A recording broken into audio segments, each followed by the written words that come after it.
right, welcome to night 2 of the Intro to Coding Live JavaScript class. We're going to start off right where we left off on Monday. So we're going to hop right back into functions. I'll probably cover the last little bit of stuff that I covered a second time, get some repetition there, and then we'll start launching into the new parts of it. Any questions now that I'm recording before we get started? All right, so we were talking about how to declare a function, and we kind of walked through what this was. So this is a function, give your function a name, you give your function inputs. So you do not have to give it an input. Some functions work without an input, but if you can give it multiple inputs, this one in particular has 2, so we call those parameters.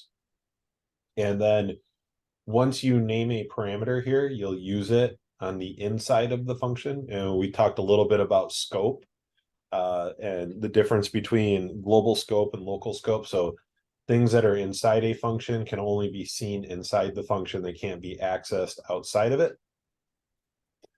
All right, and this function was just a basic function that does some addition. So, and I think we had finished off right about here on night 1. So for night 2, we'll go ahead and we'll create a function again. So we can do a function and we'll call it add, and we'll just give it X and Y. And we'll say, and we were declaring a variable. So we were saying let sum equal X plus Y, and then we were returning sum. All right, so now if I come down here and if I want to see it in the console, remember I have to console.log my function call. And when I use the name of my function and then the parens, this is my function call. This is me telling the computer to go find this function by this name and give it the information. So I'll just say 5 and 5. So what I would hope to see when I run this is I should see 10, and I see 10 down here. So let's go to Ghostwriter real quick. And so there's my 10. Now, this is just like a basic example, but it's probably a little bit of overkill. Like I wouldn't necessarily, if the only thing this is doing is adding, I wouldn't necessarily assign this to a variable. I would just say something like this. I would just say return X plus Y. Right, and now I've got one less line of code. And when I run this, notice how I still get 10. And when we talk about functions being reusable, if I were to go here and say console.log 5 plus 5, right? It's going to hit it. It's going to give me 10 right here, and it's done. It doesn't save it. It doesn't go anywhere. And it's just a one-time use thing. Now that I've created add, I could do something like this where I say console.log add 5 and 5. Right, and I could say 6, 7, 8, 9, 50, 500, right? And each time I do this, I'm reusing this bit of code, right? And it's not really much different than if I was just console logging these numbers each time. And the reason it doesn't look much different with this is because this is just a single one-line example. Now, I could write a function that has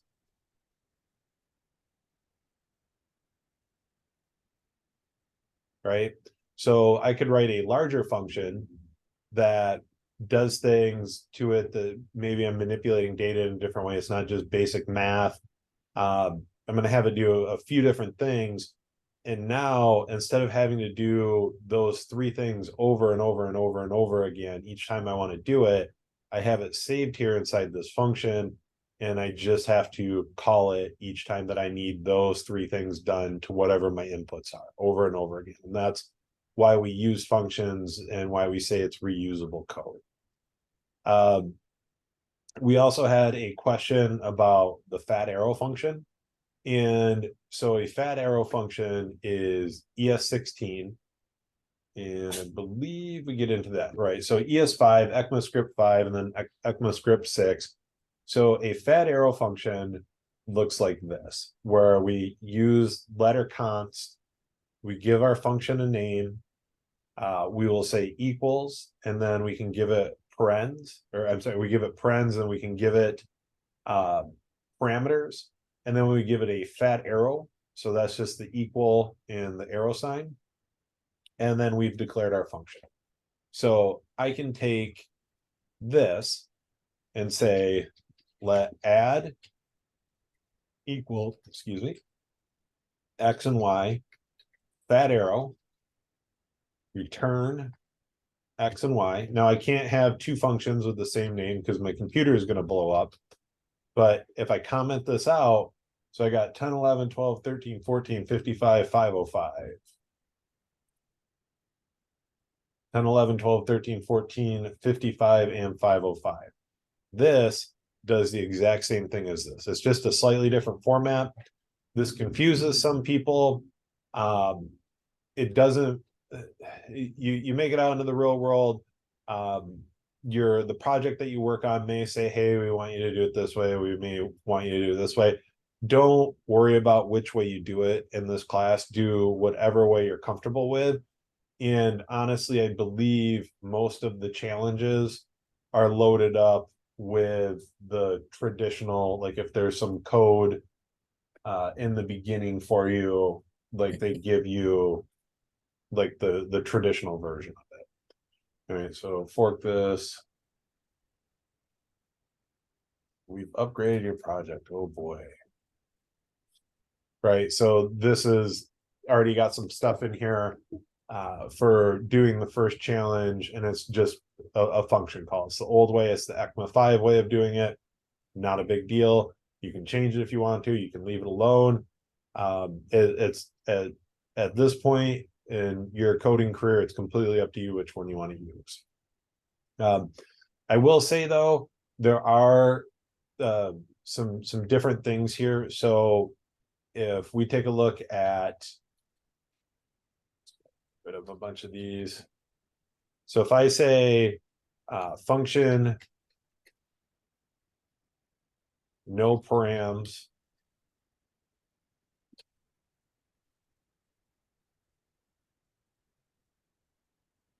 right, this would look like this.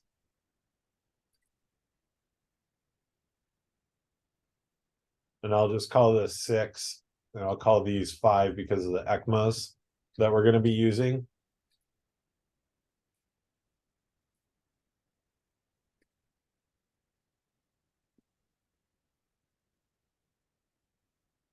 Yeah, I'll just do these in lowercase, and I'll do these in upper.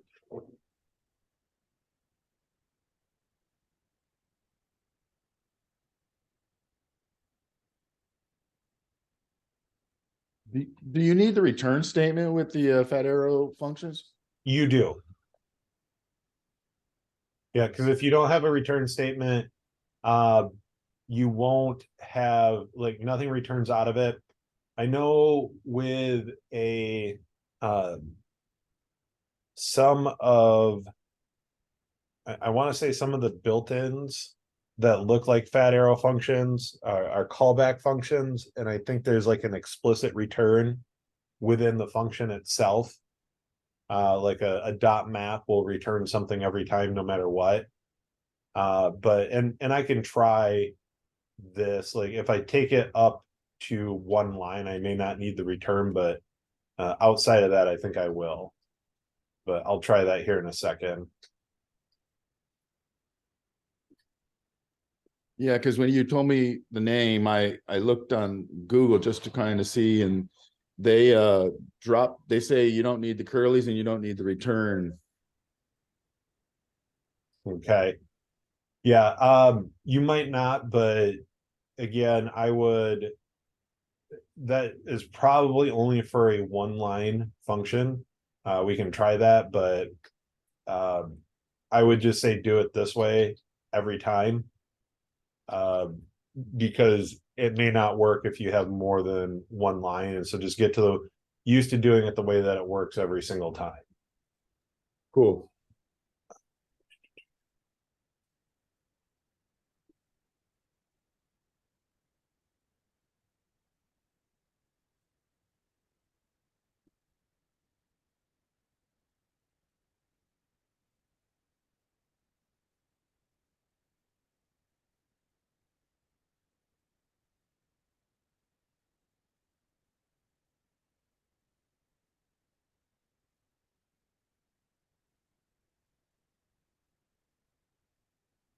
Oops.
All right. So I've declared some examples of functions with no params, with one param, and then two params, both in the old way of using function and then the new way of using a fat arrow. Does anyone see, and there's basically 6 functions now that we're looking at. Does anyone see where there's the difference, where one of the functions is not like the other ones? The first one, oh, I guess that's not. There are a couple. Nope. So some of them don't have the fat arrows. There's 3 Is with that what fat you mean? arrows and 3 without. Okay. So the tricky one is right here. All right. So when you declare an old function, old style function, you always will have parens and the curly braces in the return. Right? It doesn't matter if there's nothing, if there's one of them, or if there's 2 or more. You will always use it. In the ECMA 6, when you're doing a fat arrow function, if there are no params, you have to have empty parens. If there is one param, you can just throw the param in there. Right. And then if you have 2 or more, you have to have the parens again. And I don't know why they wrote the language that way, but that's the way it is. And this will trip people up sometimes. Right. But all of these should work, no problem. Right. So if we do no params 5, right, there's our uppercase. If I do no param 6, all right, there it is in lowercase, so we know we got to the right one. If we do 1 param 6, and we'll say Charles. Oops, 1 param, because it's not params, it's param. All right, so there's hi Charles. And if we do it to 5, right, it works. And if we try one of these with 2 here, so we can say 2 param 5, and we'll do Charles, and we'll give it a second param of Kubiak.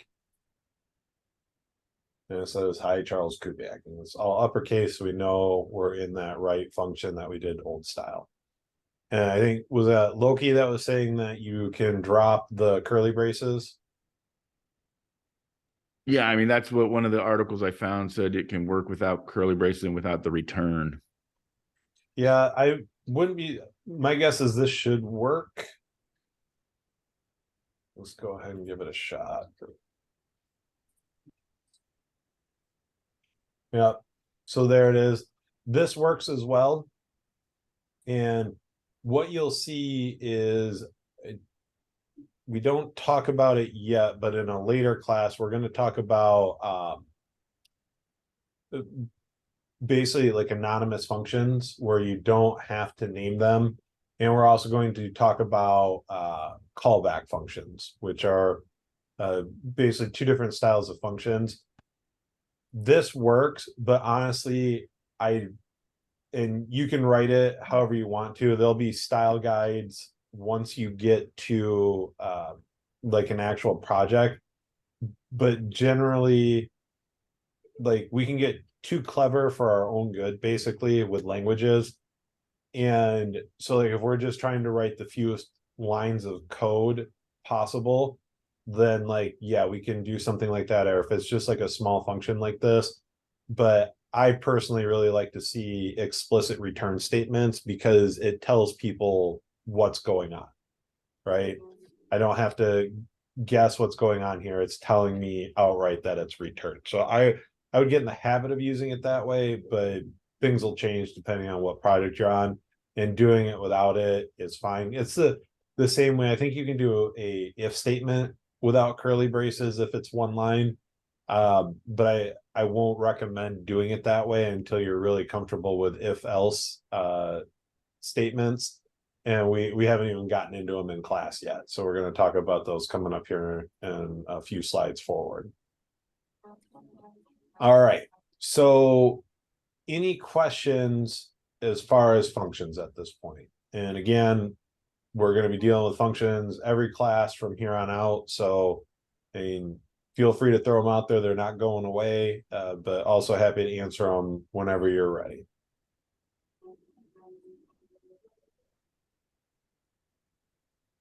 Okay, so we're going to get into control flow now. And control flow is conditional logic. So when you want to control how a computer goes through your program, you use control flow, evaluates either true or false Boolean values, and allows us to select different outcomes depending on user input or the result of the computation.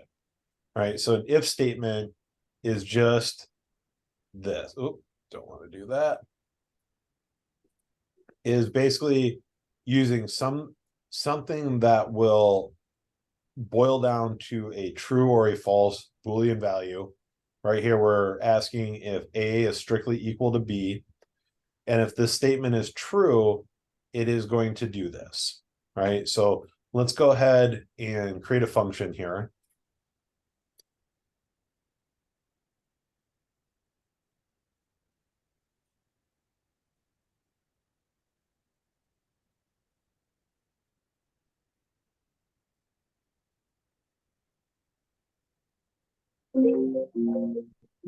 And so let's go ahead and write our if statement. So we can say if A is triple equal to B, return true, right? And if not, nothing else is going to happen at this point, right? And so we can say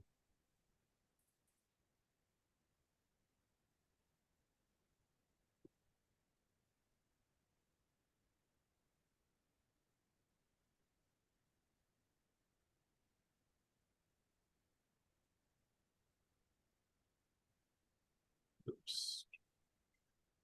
I just got done talking about it and I did it myself. Let's wrap those in parens. So we get true. And we could change it from, so we could have this say,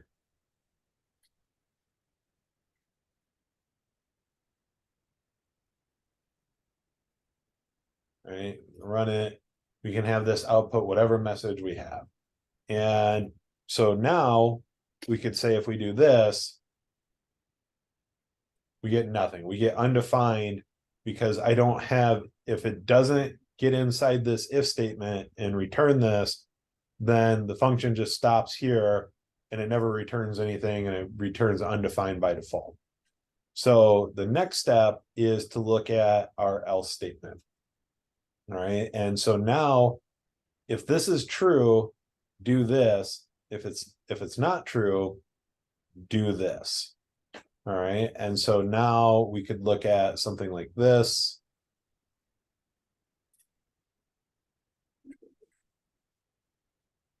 We can say else.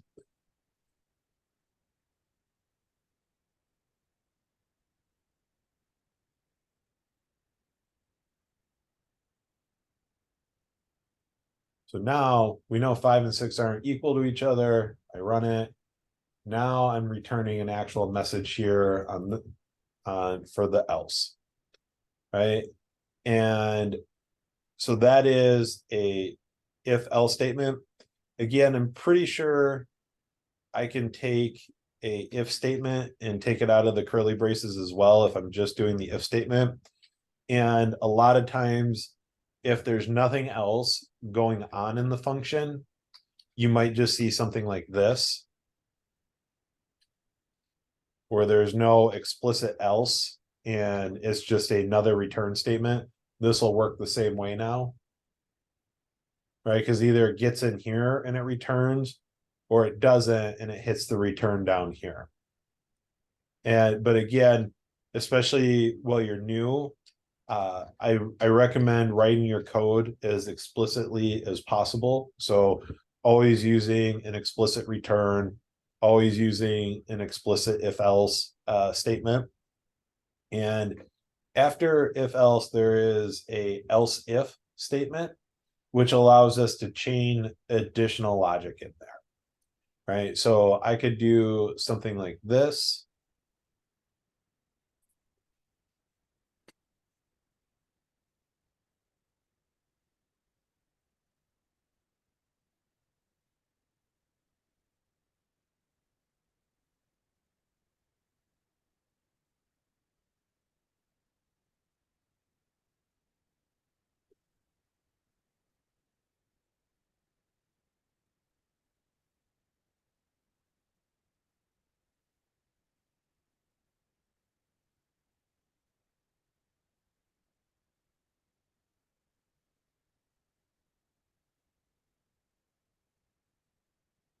All right, and so now if I run 5 and 5,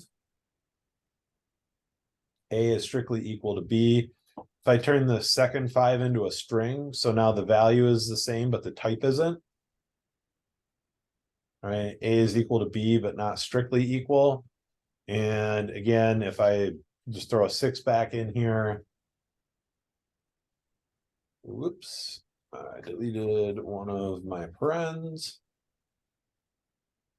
A is not strictly equal to B. Now, you have to be careful with the order that you put your conditional logic in. And I'll say this a second time. You have to be careful the order that you put your conditional logic in, because watch this. If I do this, and then I do this, and I say, and I'll swap these messages out here real quick.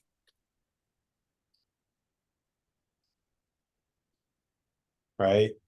Now, if I run 5 and 6 through, A is not strictly equal to B. And if I run 5 and a string 5 through, I'll get A is equal to B, but not strictly equal. Now, if I do 5 and 5, it is going to hit the first true case, right? So it doesn't check all of them to find out which one is the most true. It stops at the first one that is true. And is 5 not strictly equal to 5 here? Yes, it is. This will be true and this is true, but I'm never going to get down here. Right, so A is equal to B. That's the kick out action of the return, right? That shuts down your function once you hit your first return. Right, it hits the first return, but before the kick out action, what is like, even if I don't have a return, I'm only going to go down one path, and I'm going to go down the first path that is true every time. Right, so I have to be careful with how I order my logic, because this is more restrictive than this. Right, so this so if you look at it as like different funnels that'll figure out or funnel out different things, right? This is a more restrictive funnel. So I want, this will never ever get touched, because anything that is strictly equal will always go down this path because it's less restrictive, but also true. Right. And so that's why we have to make sure that we're careful the order that we put our logic in, because now it has to be strictly equal. This is more restrictive. If I don't hit this, this still has a chance of being true. And if this isn't true either, then we end up down our third branch.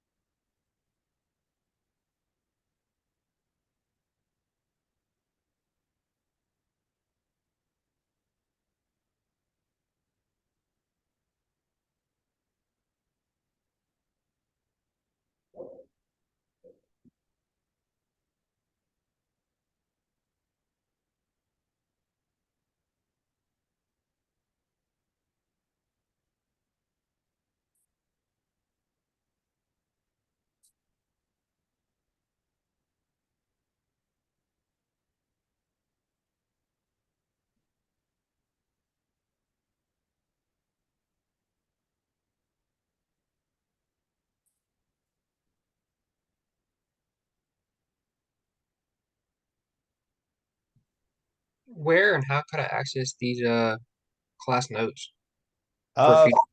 did I not drop it into Slack? If I did not, I apologize. Give me 1 second, because sorry, I'm still getting over being sick here and also tax time. It's all good. Thank you, though. Intro to coding. All right, here we are. I apologize. I did not put those class notes in there, so let me do this.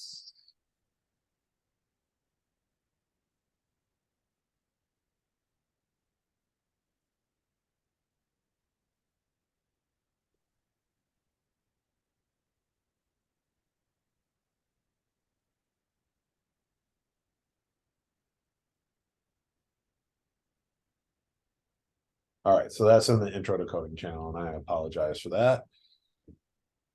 That was my failure. All right, and I will make sure to put notes 2 in there before I even finish class today. All right, cool. So, and also the same thing, we kind of see it here. They use a slightly different else if statement, right? So we're saying if triple equal, we're going to go this way. If A is greater, then we're going to go this way. And if A is not strictly equal to B or greater than B, then we're going to go this third direction. All right. Any questions about conditional logic? And again, your functions, conditional logic, array, objects, you're going to be swimming in them. So the first time seeing this stuff, don't worry about it. We're going to be going over it lots of times before the end of class. All right, we'll go ahead and move to iteration. And iteration is looping. So there are lots of different ways to loop. And that's with any language, there's lots of different ways to do the same thing. We're going to focus on a couple of them. There are going to be certain instances when you're going to want to use a while loop. There's going to be certain instances when you use a for loop.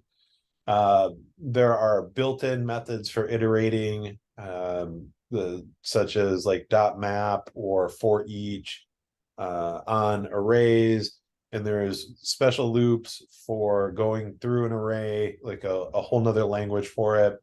Then there's also a loop for going through objects. And so like there's literally 5, 6, 7 different ways to loop through things in JavaScript. I highly recommend that you focus on while and for, right? Because if we're learning how to use these tools, I would rather have you get good at recognizing when to use one of these two and then using them, versus trying to keep track of the 5 or 6 different ways that you can actually do it, right? And so get comfortable with these, and then once you're comfortable with these, and maybe you write a working for loop, and then you figure out, maybe I can refactor this out of my code and replace it with a dot map or a dot for each built-in function call. But while we're working on it in class, really focus on these two. These are your two like primary bread and butter ways to loop through things in JavaScript. All right. And loops can execute a block of code a number of times. As long as the condition is true, the block of code will continue to execute. When the condition becomes false, the code after the end of the loop will be executed. All right. Yes. Question? Nope. Okay. To see here. This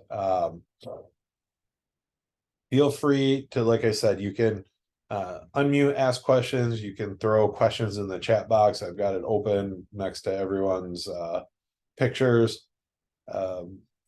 So, and here again, like a for in loop is specific language to loop through an object. And you've got a for of loop, which is a specific for loop to loop through an array. Feel free to eventually get to know these, but for right now, I wouldn't sweat it. I would worry about learning what a while does and what a for does. And let's go ahead and take a look at these in the notes.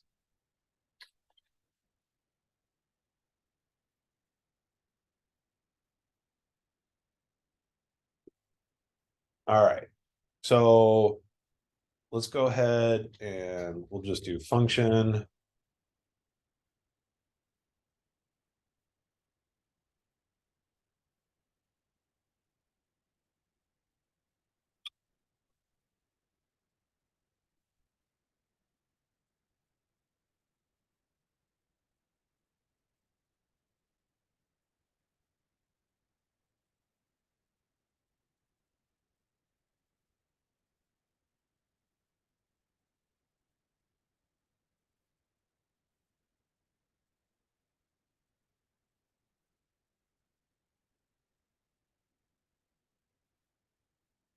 Actually, instead of doing this way, so another thing, and we talked about this on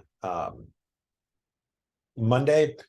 So this is called string concatenation, concat for short, CONCAT.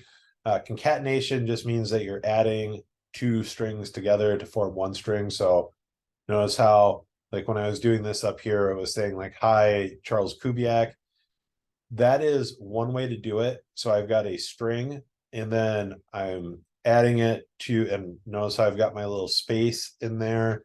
I'm adding a param, which is also another string, and I'm adding another space in, and then I'm adding my last param. I could even do something here like add a punctuation mark to the end. You can also use backticks, right? So, and I apologize. Can everyone see my screen okay? I can bump this font size up if that would help anyone. And just I can see it, but it's on the small size. okay, yeah. So I'm on a 32 That inch helps. external monitor, so and I've got my reading glasses on, so everything's perfect for me. But Yeah, that's nice now. are probably on laptops. So, all right. So sorry about that. We'll bump this up for the rest of class. And if I ever launch into stuff and it's not the right size, feel free to stop me and say, hey, make it bigger, make it smaller, make it brighter. I'll do what I can. Okay. So we've got, this is nothing, right? Like this is the letter is hello, but it's not a string. It's not any type of value because the computer can't read it like that. If I wrap it in double quotes, it's a string. And if I wrap it in single quotes, it's a string. And if I wrap it in backticks, so the top left key next to the 1 is a backtick. or the tilde is the shift function of it. Now it's a little bit different. So now I can say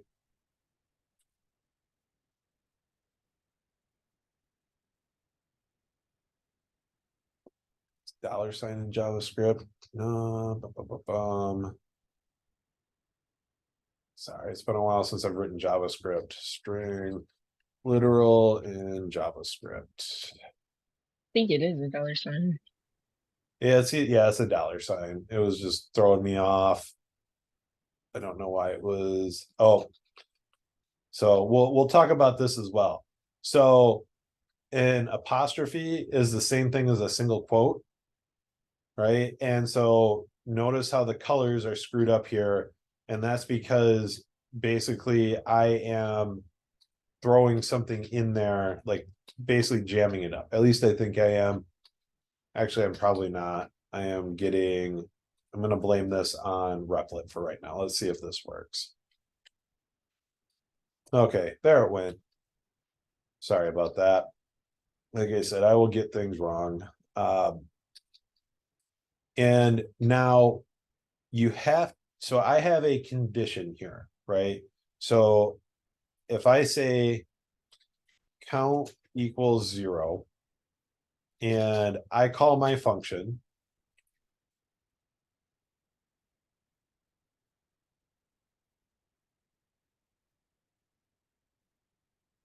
and I give it the number 10 here, that means number is going to be 10, and it's going to count is going to be 0, and it says while count is less than number, so while 0 is less than 10, console.log, I'm on a loop, and then the number, unless we'll actually want to change that to count. All right, so if I run this, does anyone want to take a guess at what's going to happen? Is it going to do infinitely? It is going to do infinitely. And why is it going to do infinitely? Because you haven't changed your count, and so your count is set as a constant of 0, which is going to be less than your number. Yep. And so if I hit this, it's just going to say I'm on a loop 0, and you can see it flashing down here because it's still going. And if you watch over here, I am ever so slowly taking up all the memory that's available over here.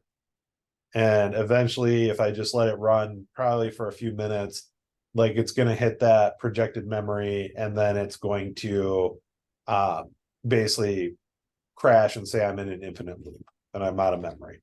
So I'll go ahead and hopefully hit Control C here to make, or Command C to make it stop. But it doesn't seem to want to be letting me do that. So I guess I'm just in an infinite.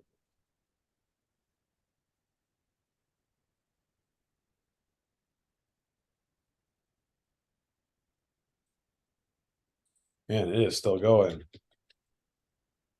It should let me stop my infinite loop. What about a Control X? No, there it went. It just took a second to get through because I was looping so far ahead.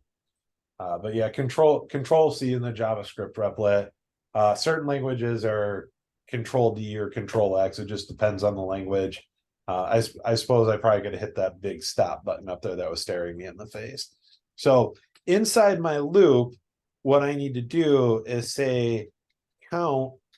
Oops, my fingers on the keyboard is equal to count plus 1. Right. So now each time that I loop through, I'm going to say I'm on loop, and it's going to count here. And we don't have a 0 loop. We'll just start counting from 1. Right. And then we're going to say count is now equal to count plus 1. So then the next time through, we're going to check, and count is going to be 2, and that's less than 10. All right, we're on. And so let's go ahead and run this again. I'm on loop 1, 2, 3, all the way up to 9, right? Because we say less than the number. If I say less than or equal to, right, now I'm counting up to 10. Now, there's a couple of different things that we can do for shortcuts here. You won't usually see this in code, right? So let's go ahead and comment this out. And what you would see that would be more common would be something like this, which is plus equals 1, and you can also do a minus equals 1, right? And that is doing the same thing, I'm incrementing by 1. And then you can also do something like this, which is just plus plus. And this is also incrementing by 1. Okay, so all 3 of these things do the same thing. But I will say when we loop, we don't always have to count by 1s, right? So I could loop by 2s if I want to. Question, Ty?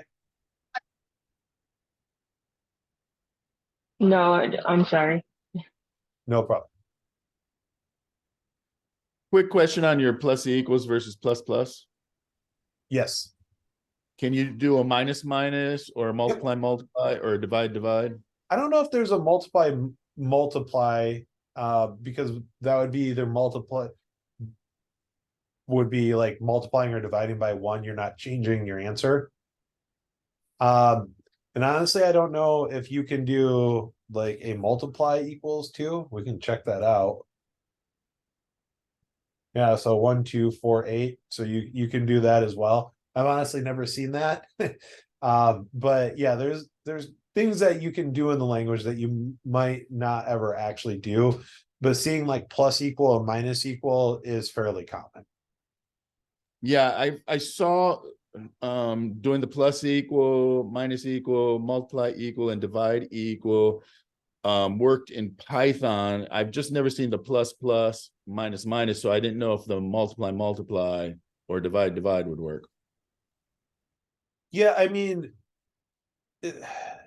doing something like this, I mean, we can feed it because the other thing too is that this double asterisk is in JavaScript is an exponent, right? Like that in a different language would be the 10th. So like 3 to the second in JavaScript looks like this, right? So you probably wouldn't have Okay. that. And Yeah, same that thing, makes sense. multiplying, and so you can do like this, and I'm sure you can do the divide equals as well then. So like if we did by 0.5, I think we should be doubling again, right? So, but this honestly would be confusing. Like if I looked at, if I saw someone write that down, I'd be like, what are they doing? Right, it would be the first thing that popped into my head versus seeing the plus or minus incrementation is fairly common. But you can definitely do all 4 of them that way, but plus plus and minus minus to increment by 1. And this gives you more control, right? So I can count by 3 if I want to. And so notice I've got my function that's called a while loop here, and I don't need to write my while loop inside a function. I can just write a while loop up at the global scope. But am I returning anything out of this function? No, right? And so I'm seeing my output, and then I'm seeing an undefined at the end, right? That's a dead giveaway that because I'm console.logging my function, like console.log here is doing the count that I want, but then I'm still getting an undefined there at the end. So I could say return done with my while loop, right? And so now that'll get rid of my undefined.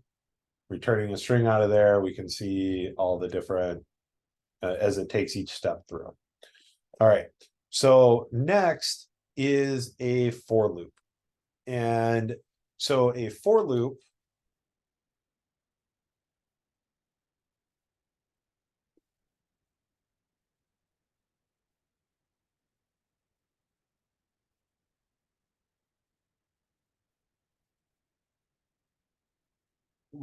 basically does the exact same thing as a while loop, but instead of having to increment and have a count, I'm going to build all of it directly into the loop, right? So if I say for let I, and so when you're writing code and you're picking variable names, like if I just did C for this, and it's just this little function, I basically get that this is a counter, but it's better to call it a count. one of the exceptions to this rule, and same thing, like I called this a number, like you see A, B, like this is just examples. Like if I was doing real work, I would never declare a variable A or a parameter A or something like that, because that does not help people understand what's going in to my function. With a for loop, it is, you will see let I. All right, and that is standard. And we're going to say I less than number, and we're going to say I plus plus. All right, and so now I can say the same thing. And instead of count, we're just going to call it I, and I is short for iterator. And this is how you see a for loop typically. And if you have to put a for loop inside of a for loop, so if I needed another one in here so that I was looping twice, I would do something like for let j equals 0. All right, and so on, j and k. But this isn't anything you need to worry about yet, but just know that when you start looping, you are increasing the amount of calculations you have to do exponentially, right? So if you have something that you're going through twice, 3 times, you're going to have like it was so it's like 3 2, so 6 times, and then 4 times it jumps up to 10, and 5 times it jumps up to 15. So you notice how it's growing quicker than the actual number of inputs that you have. So yep, so that's that. And this should now do the same thing. So when I call console.log, But it'll give you the undefined at the end, or it do will, you- because I haven't given a return. Okay. So I could do the so same you would thing. still need a return in there. Okay. Yep, you still need a return, so I can do done with my for loop. All right, we'll give it 15. And I started at 0. So same thing, I can start counting at 1 here. Right, so 1 through 14. I could say I is less than or equal to number. Right, so now I'm counting from 1 to 15. If I want to change this to I plus equals 2, I can count by 2s. Right, 1, 3, 5, 7. Still, I'm always stopping at 15. And it's the same thing. Like if I don't iterate over here, then I will, it's harder to create a infinite for loop just because it's built in right here. You can't, if I chop this off, if I don't put anything here, I'm pretty sure I should throw an error. Nope, actually, I've never done that before, but you can apparently do a for loop without putting the iterator in there. And now I'm just looping into him. There we go. That one stopped easier. But don't do that, because you don't want infinite loops. That won't solve your problem.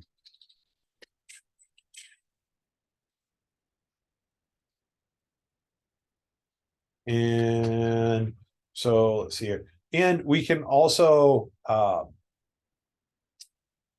basically, so this is incrementing. We can also decrement, right? So I could say I is equal to number, and I can say, well, I is greater than or equal to 1. And instead of I plus plus, I say I negative negative, right? I minus minus. So now I started at 15 and I counted back down to 1. And then once I'm done looping, I will then exit my for loop, and I will continue to go execute the code underneath it. And again, global scope, local scope, right? Like I am outputting I right here. But if I do something like this, where if I say, hey, I want to see what I ended with, right? I is not defined. So I is local to the inside of my for loop. I cannot see it outside of my for loop.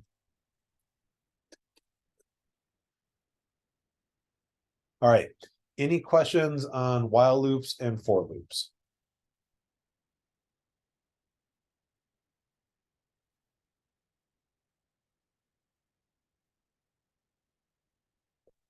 Okay, so, and again, same thing, we can do a for in for an object, and I'll just copy this real quick and we'll take a look at it.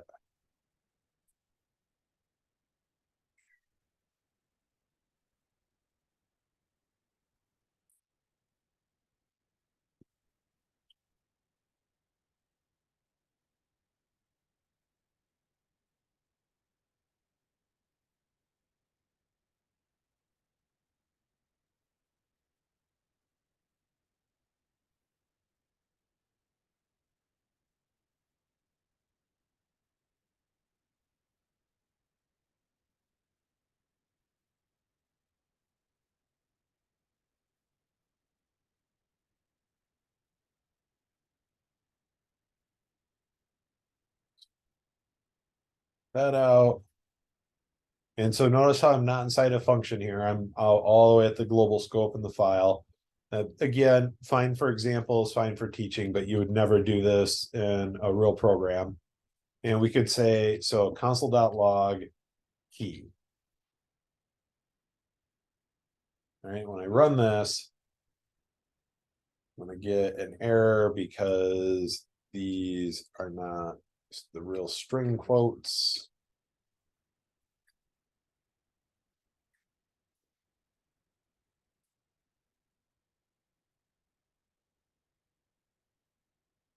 All right, I get 1, 2, 3. All right, and remember, objects don't have a an index position, they have key value pairs.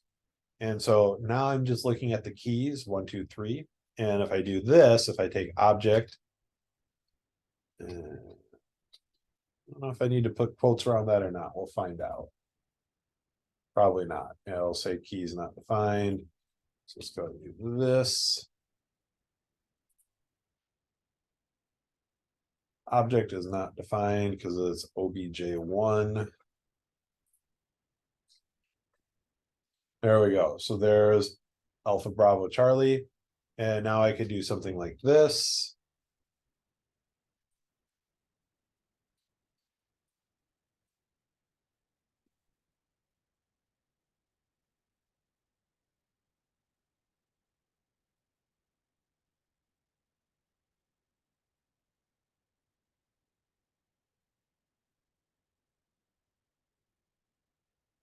Right, and now I'm outputting each of the key value pairs as a template literal, and I can add more stuff to this if I want to,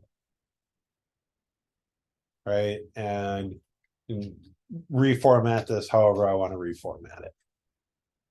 And that's how you do it through an object. And again, and that's just a for let key in, and then for of array is, again, it's just a for, and then let item of R1, and then like here's R1. So let's go ahead and just pull this over real quick.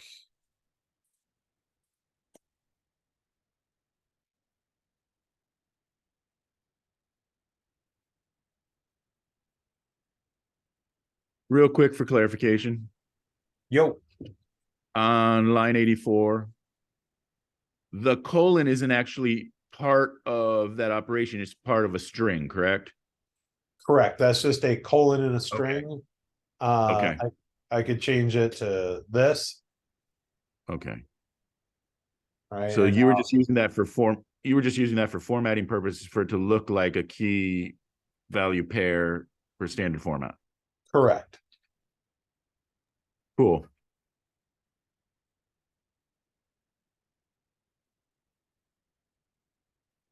Yep, it's just inside a string. And then also the other thing is, remember, and I kind of touched on this, but this is also a these are not protected. This could be anything you want it to be. So like if I know that this is going to be going through an array of numbers, maybe I call this num instead of item.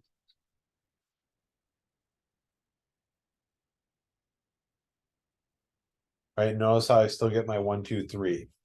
And so it's one of those things where if I say,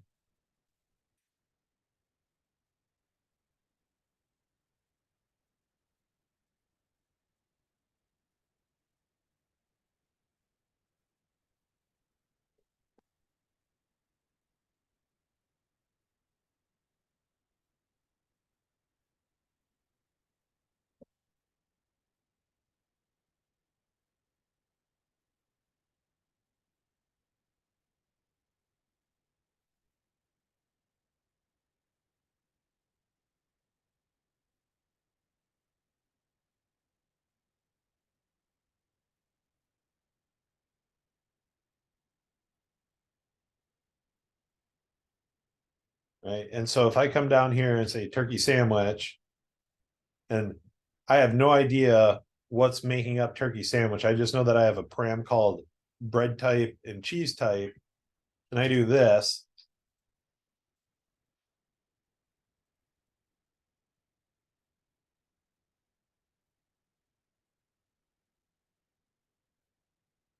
Oops.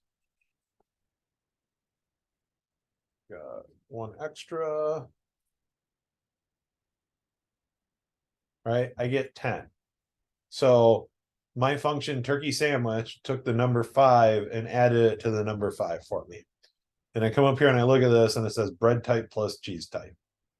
Right, this is adding two numbers together, and it did it correctly, but at no point did I put anything in my function that made it helpful for anyone that didn't know what was going on in my head, or that I did not explain it to them face to face. So when we create functions, we want to make sure that we give things good names, good variable names, because it makes reading code easier, especially once code gets more complex, right? So like let me pull up just real quick here, like a higher level,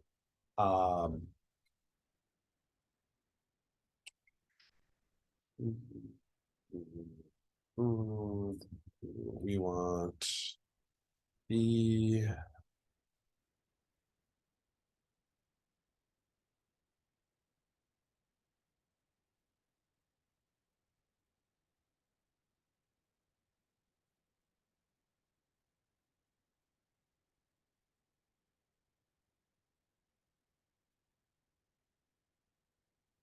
right, like, so these are some more complex functions that do some more difficult things, right? And so if I don't give good names, right, like this is going to be my result. So notice I'm returning a result at the end.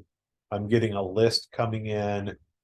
So I can see in my function call, I've got a array of numbers, a list of numbers, and that I'm moving things into a temporary range, right? Like if I don't give things good names, it is going to be more difficult for me to figure out what is going on within these functions, right? And so like I could just name these things, like, so this is, I'm looking for the min number, the max number, what's absent. And so if I just call this like XY, things along those lines, it gets harder to read what's going on in here.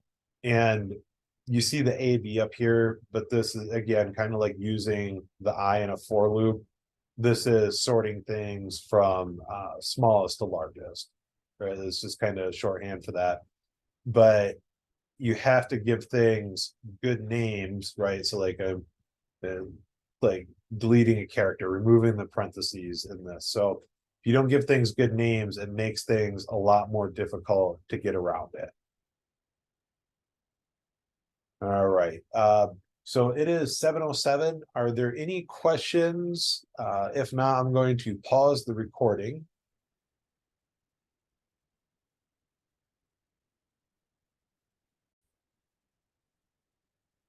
All right, welcome back from the break. We just wrapped up a quick intro to for and while loops, and we're going to go ahead and move into built-in methods. We talked about these a little bit on Monday. So built-in methods are common actions that we perform on specific data types, and most languages have built-in methods slash functions that allow us to perform these actions. So on a string, so the string is Illinois, we can run 2 uppercase on it and it sends everything to uppercase. Let's see here.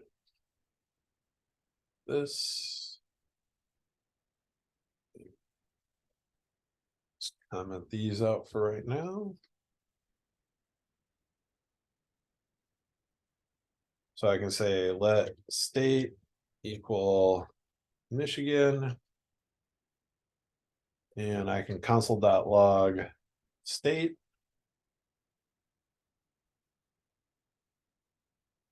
Oops. You.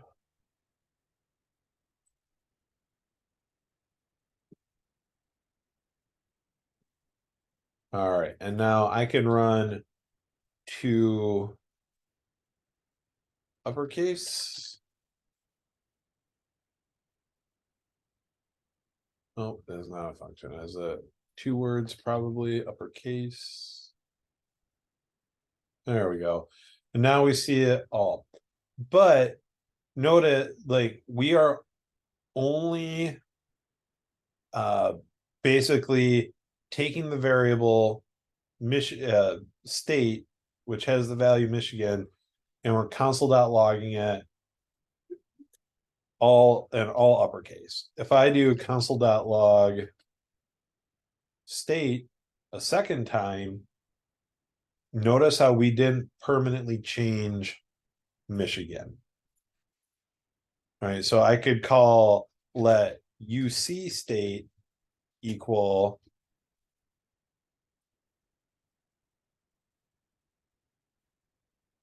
and UC is just uppercase state dot 2 uppercase, and then if I call UC state, right there I get the all caps Michigan. And if I do it again,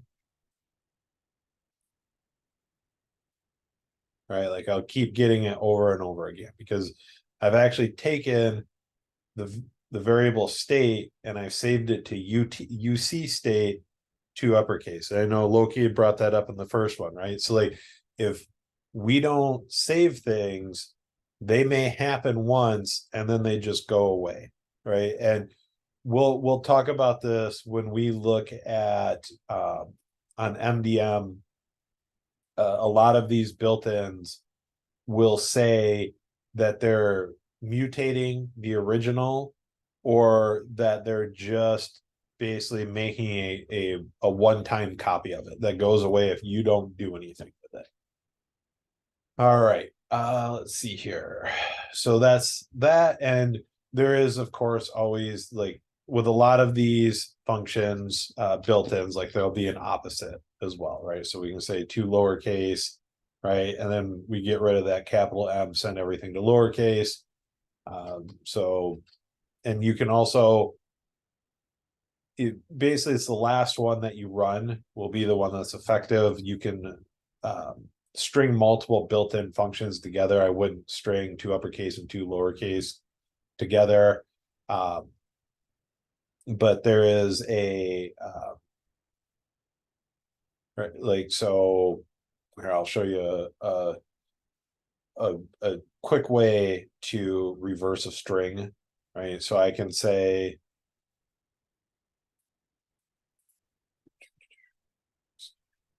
these out here real quick. So if I say console.log state dot split dot split is a built-in function that takes a string and turns it into an array based on what I tell it to split on. And I'm telling it by not just giving it an empty string, I'm telling it to split on every letter. Right now, again, same thing. If I take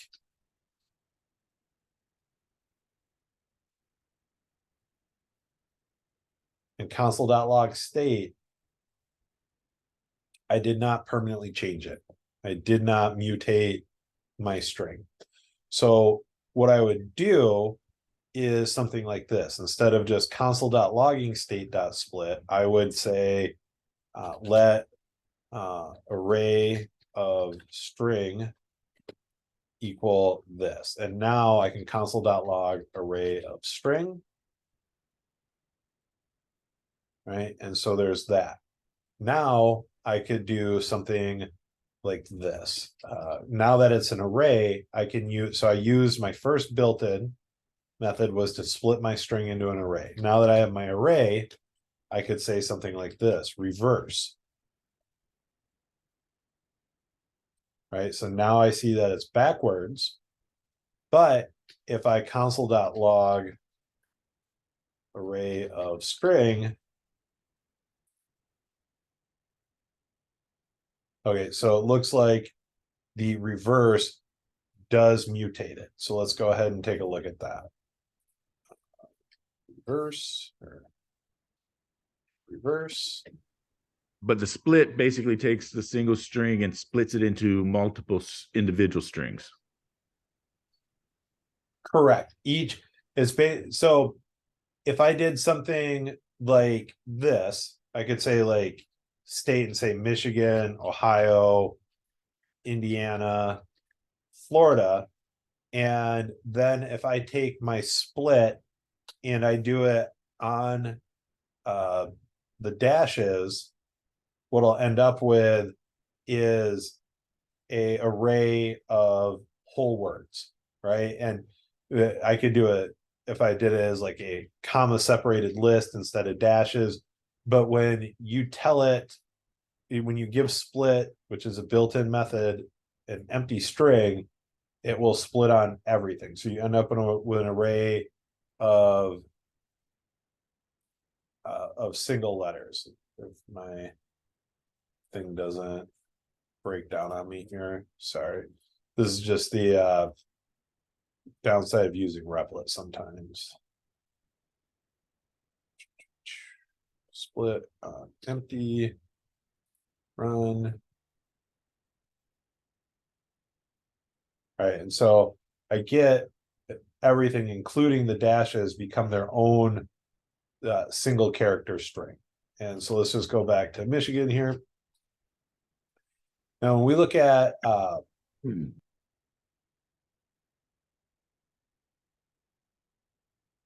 right, so, and it says, last we confirm, in other words, element or array will be towards to reverse the elements in an array without mutating the original array, use to reverse, right? And so this one, it says method reverses, the reverse method reverses an array in place. So that means that when I ran that dot reverse, I have permanently altered it, right? So even though I'm just console.logging array of string, it is going to be backwards every time. If I do to reverse, I think you need a D at the end. it's reversed. Yes, what I just read when you flashed it up there. I think it's to reversed. To You need a capital R. Capital R. Got that. Why are you angry at me? You're missing an E at the end of rever in front of the S. How about I do this? Let me just copy paste this over. And also probably wouldn't hurt if I put my glasses back on.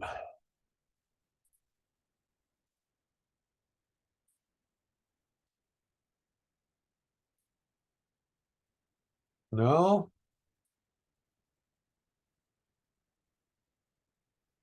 I don't know why it's yelling at me about that.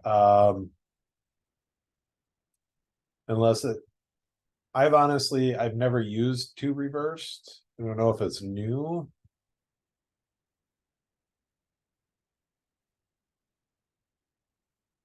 I'll sparse it right these. Yeah, I'm not sure. But so it just goes to show that like when we split the string, it did not mutate the string in place. If I do a reverse, it does mutate it in place. Right. So it's changed for forever. And so next, what I could do is I can take this and I can chain this in here.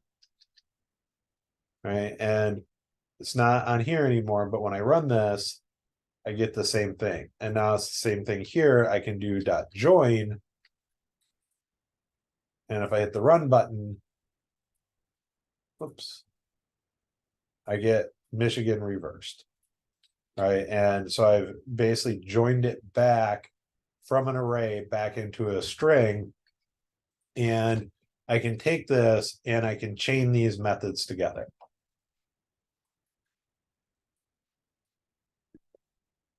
This is usually how you'll see multiples chained together like this.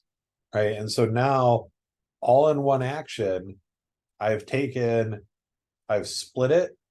I've split the string. I've reversed the elements in the array. And I've taken the array elements and joined them back into a single string. Right. All using built-in methods. Now, if you ever walk into an interview and they say, can you reverse a string? They'll probably tell you, can you do this without using the built-ins? Right. So, but if I had to reverse something in the real world, this is how I'd go about doing it. And past that, again, none of this has to be saved to an actual variable. We could just do this right off the gate. Right, so if I console.log this,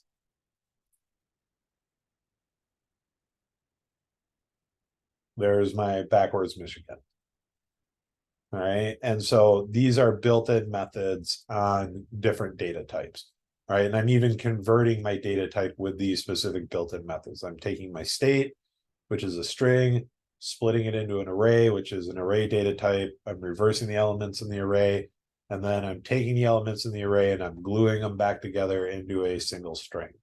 And just like how split, you can feed different things into it. It's the same thing with join. Like I could do something like this.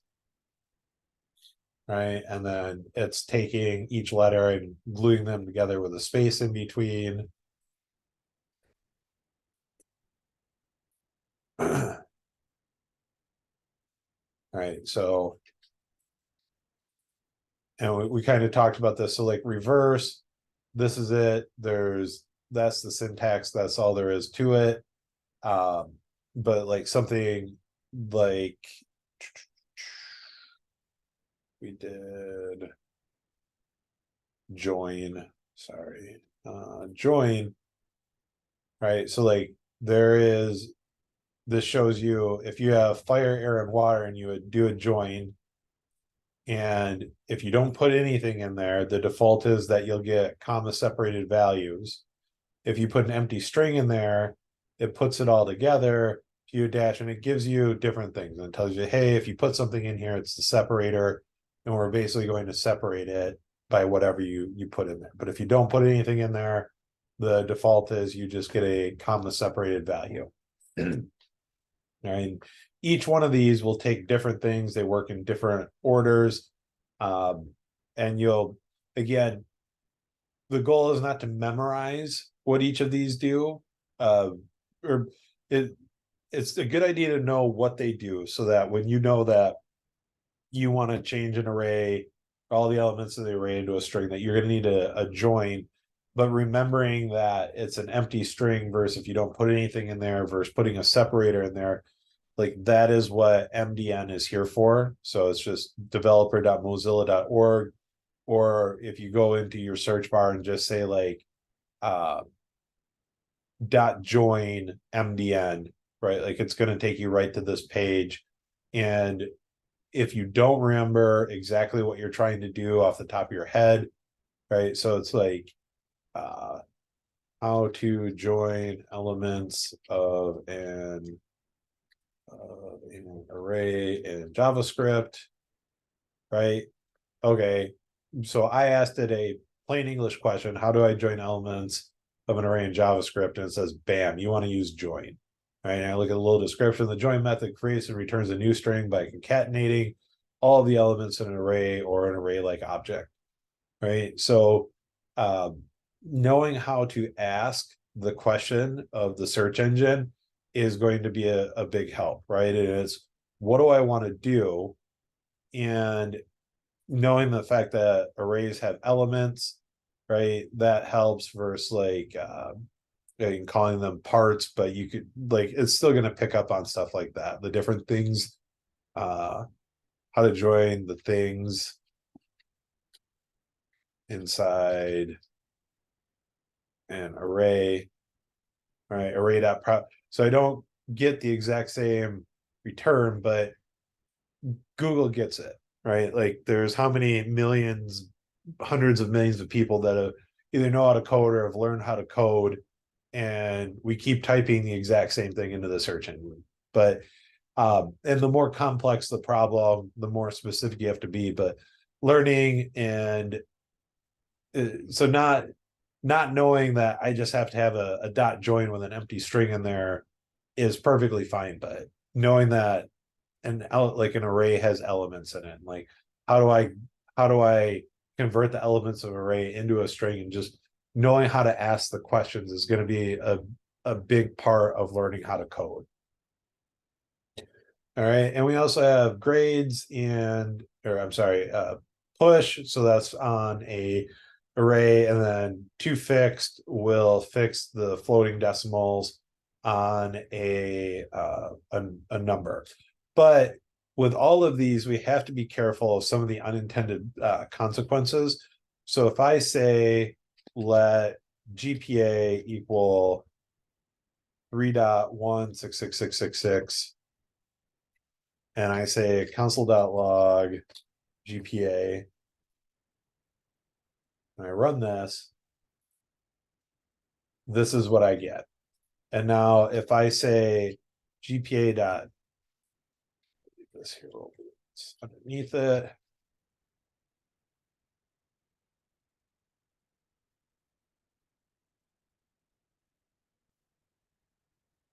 right? So there is 3.17. If I change this from 2 to 4, I get 3.1667.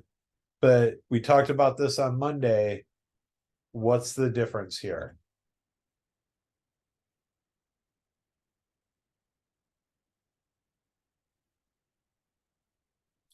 This isn't a trick question. If you're looking at these two things, what's the difference? The second one rounded up and So if you only look at the first digit of each of these, what is the difference?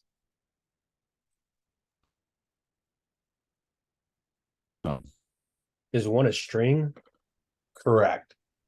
We've got gold, which means this is a number, and this is white, so that means it's a string, right? And so let's go ahead and take a look at JS.toFixed. So it works on a number. ToFixed method formats a number using fixed point notation. Parameters return value. A string representing the given number using a fixed point notation, right? So we think we're just rounding it, but what JavaScript is actually doing is changing this from a floating number to a string representation of a floating number. can you do a dot to float or something like that? Yeah, I don't know if it's dot to float. I think it's like you wrap the whole thing in it. Right, so I think it's to float, or maybe it is dot to float, but yeah, we can do something like convert string to float JS. So parse float is what we're looking for, and I think we wrap the whole thing in it. There we go.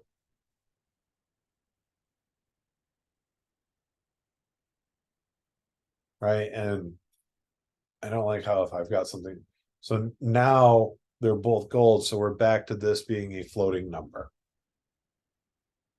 Right, and so unintended consequences can happen.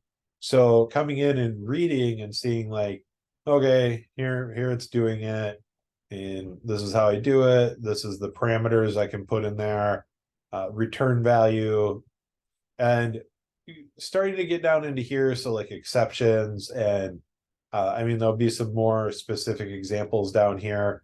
But you don't need to know all of this stuff, but when you're using the built-ins, like going through at least through the return value is going to help you out while you're getting used to what these do. All right. So that's it for built-ins, right? So we'll have built-ins on strings, numbers, arrays, and objects.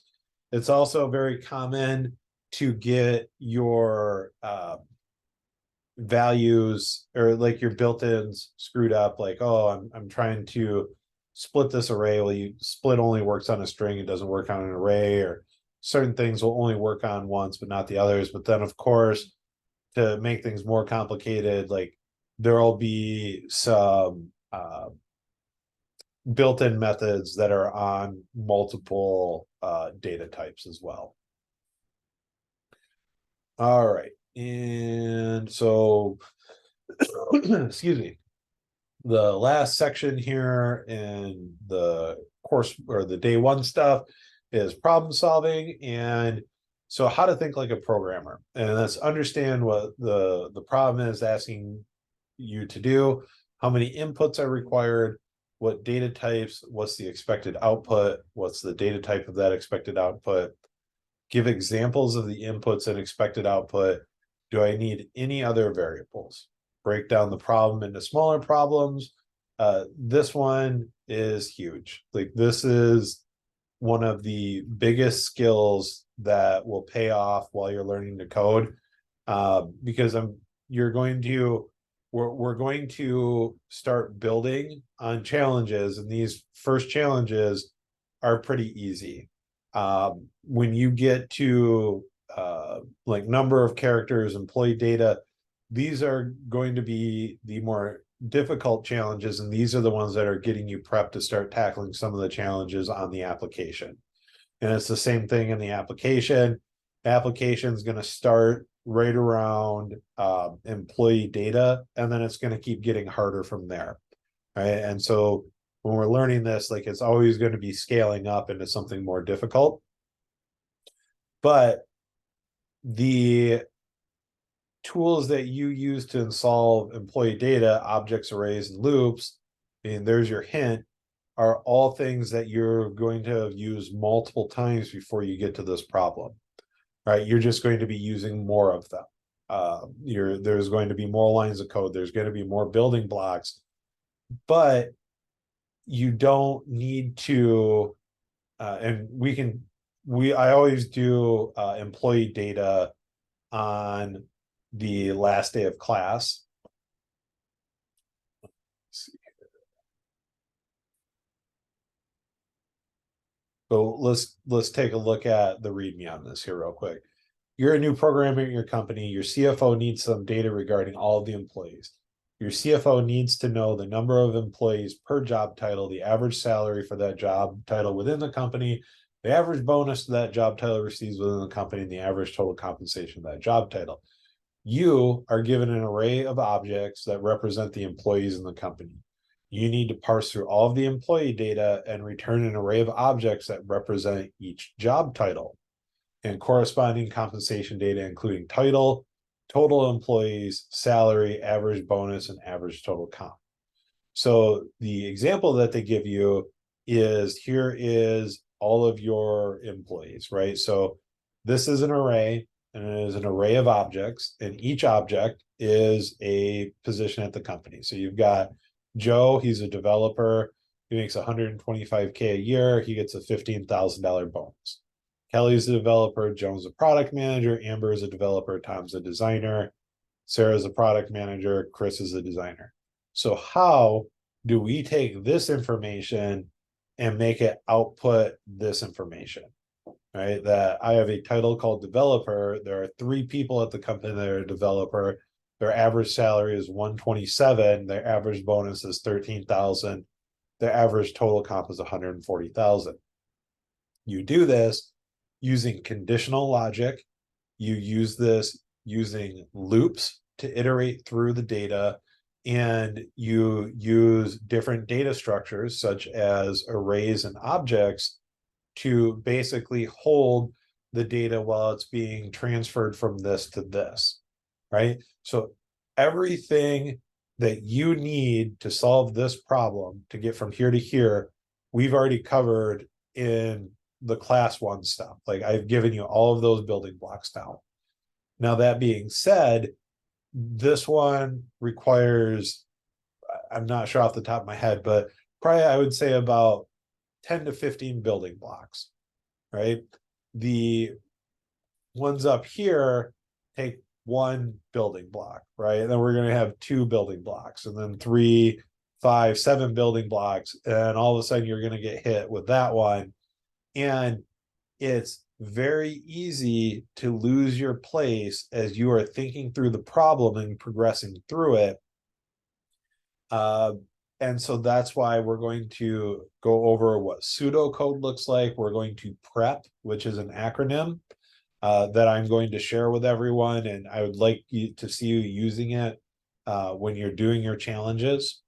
And so that we think through this step by step, right? And one of the examples I always give is like making a cup of coffee, right? Like if you walk up to a Keurig machine and everything you see is right on the counter, right? Like as a human brain, I'm going to say, okay, I'm going to turn on the machine. I'm going to put the cup in there. I'm going to put the pot in. I'm going to hit the button, and I've got my coffee. Well, like to do that with a computer, it's going to be identify cup, grab cup with hand, lift up cup, move cup to machine, place cup in machine, release cup, locate pod, grab pod, move pod to machine, open machine lid, place pod in lid, close lid, locate power button for machine, move hand to power button, press power button, right? And so you can see where a computer doesn't have that flow of logic like a human does, where we just naturally grasp a task, right? Like we pick up the round peg and we put it in the round hole. We pick up the square peg, we put it in the square hole, and that's all there is to it. Computers can't do that. You have to be extremely explicit, and we have to start thinking how we're going to talk to our computers step by step, because if there is no gray area, like it can't say like, well, I think Charles meant this when he wrote these instructions up for me. It's not how it works. It's going to do exactly what we tell it to do every time.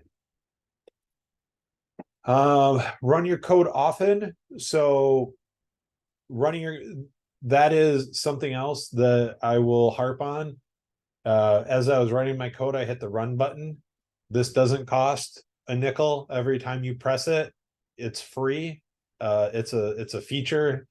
Use it.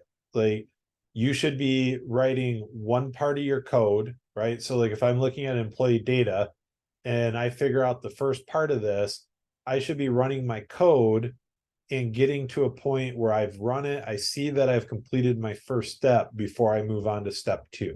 Right? Because if I write step 1 and I hit the run button and it doesn't work, I know step 1's broken. If I write steps 1 through 5 and I hit the run button, now I have to dig through all 5 steps to figure out where I went wrong. Right? So we want to take small incremental steps and identify where issues are right from the get-go. Debugging is a very important skill. So we talked about that, and I've already demonstrated it plenty of times. You are going to get lots of error messages. It sounds weird, but there's kind of a joke in programming called new error messages is still progress. So when you get stuck and you're on a bug and you've got an error message and you change some code and you hit the run button again and you get a new error message, that's still progress. That means that you got past that first bug and now you've got to deal with another one. But get used to reading error messages. And this last bullet point, we just talked about this as well. Get good at Google or whatever search engine you want to use. Stack Overflow, MDN, Medium is another really good. You won't see it too much at the very entry level stuff, but as you start to write more and more code and ask more complex questions, you'll see more kind of like how-tos and Medium blog posts. That's a pretty popular one within the industry. All right, session 2. There isn't much to session 2. It's basically just talking about the replit, and we've already gone over this. The one thing I will say is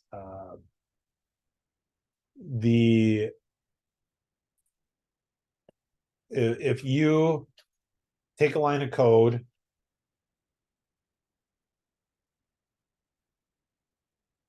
right, and you're anywhere in this line of code, and if you're on a PC, you hit Control/, on a Mac, you hit Command/, it's going to give you these double slash marks, and that it turns it dark green. This is a comment. The computer will no longer see it. So if I say console.log example, it's going to yell at me and say that example is not defined. And it's because basically the machine cannot read notes. All right. You can highlight multiple lines of code at the same time. And then you have to be careful, because if you grab another comment when you're doing multi-line and you do this, notice how I've got like 2 comment lines now.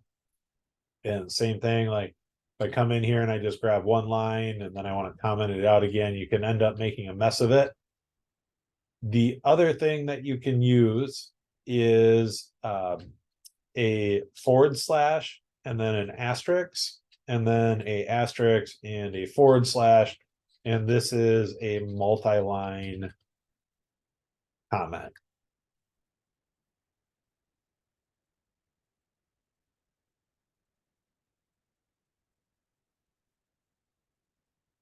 And if you guys remember, I was kind of flailing around looking for the cleanup button, and it looks like they've built the cleanup button in to save. And it says, sorry, formatting index failed. Don't know why it failed. Let's see here,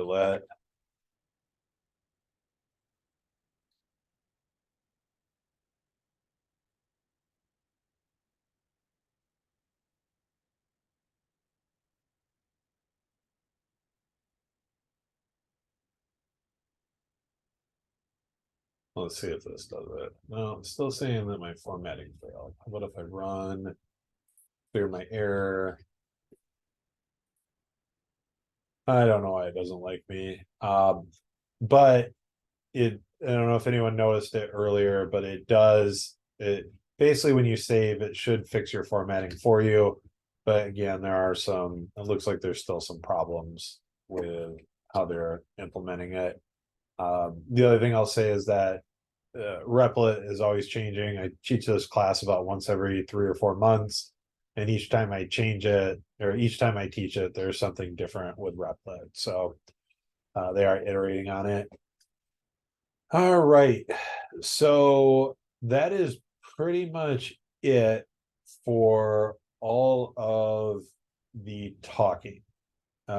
Each night going forward is going to be less about slides. So you can see, like, there was only a couple of slides tonight. Session 3, there's like 3 actual slides. Session 4, there's got 5 slides in it, right? So there's not going to be as much slides. And talking about slides, we're gonna get more into challenges.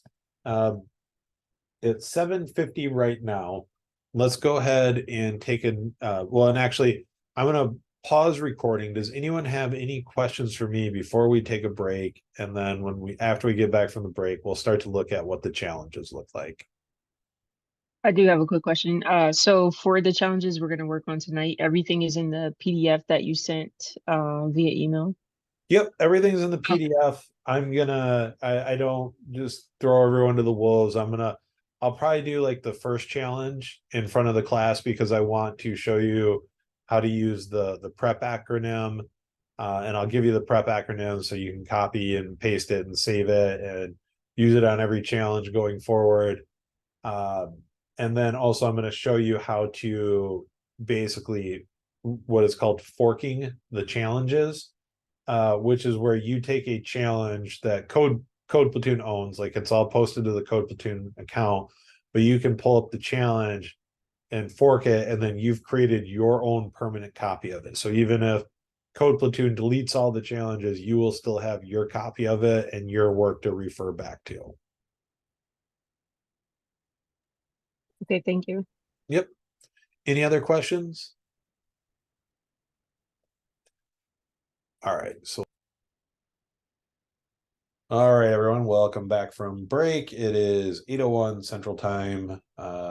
We're at the last part of class here. We've got a question in the chat, which is, can you print a specific part of the string if you use an index? So strings do have an index, just like an array does. So if I take something like this, let's go ahead and let's turn an example into a string. We'll just go Charles. And so if I do console.log example, I get the whole thing. I get Charles, right? Let me comment this out and we'll comment this out. There we go. That's a little bit cleaner. And so same thing here. If I do example 0, right, I just get C. And if I do example 3, just get the 4th letter of my name, which is R. And if I want just a part of the string, right? So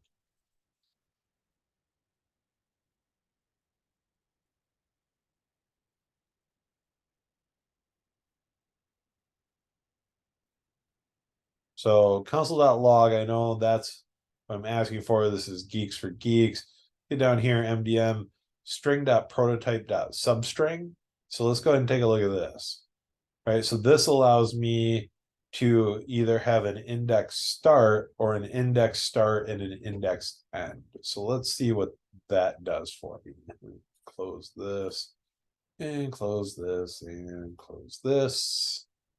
And so now instead of just doing example and an index, we could do example substring. And I think it was all lowercase, right? And so if I put 1 in here, I get everything except for the first letter, because this looks like this 0, 1, 2, 3, 4, 5, 6. So those are my 7 index positions in my name. And so if I do 2, I skip the first 2 letters. Now it also said I could give it a index n. And so let's go ahead and give it a start of 1 and an end of 3. All right, so I get HA. So I don't get 0, I get 1, I get 2. Even though I said 3, notice how it stops at the A. Right, so substring method returns part of the string from the start index up to and excluding the end index, right? So the starting is inclusive, right? I gave it a 1, so it started at the 1 position that's inclusive. When I gave it an end of 3, it is exclusive, so it actually stops the character before, right? So if I wanted HAR, I'd actually have to give it 4, so it's going to stop at the L and not include it, right? So there is a built-in to control basically access to just a substring, basically like a part of the string. And you can always include the first character if you want to as well, right? So I can do CHAR, because I started at 0, so I started counting here. 0, 1, 2, 3, 4. The 4 is exclusive, so it doesn't count that L, and that's where I'm at. Does that answer the question, Robert? Yes, thank you. Yep. Whoa, that's hot. All right, so yep, we're done with the slides. Let's go ahead and pull up the very first challenge and let's talk about prep and how to get a challenge. So the very first challenge is first name plus last name, and we're going to be using types. So I'm going to click on the challenge in the PDF. I emailed the PDF out. I dropped it in the intro to coding Slack channel. Does anyone not have access to it? Let me know and I will make sure that you get a copy of it because you will need it for the challenges. All right. So notice how when if you've come in to Replit, you've created your account, you basically, this is what it looks like. You can create the REPL, you've got your username up there, your photo if you picked one. When you click on one of those challenges, this is saying that this belongs to CP admin, right? And so you get a screen that kind of looks like this. You could hit show code and it'll show what the files are, right? So you get a readme, write a function that takes your first name and last name as arguments and returns your first and last name as a single string. And we've got our index, so we can see this here. But what we're going to want to do is use this fork button. All right, we can see that this has been forked already 2,300 times.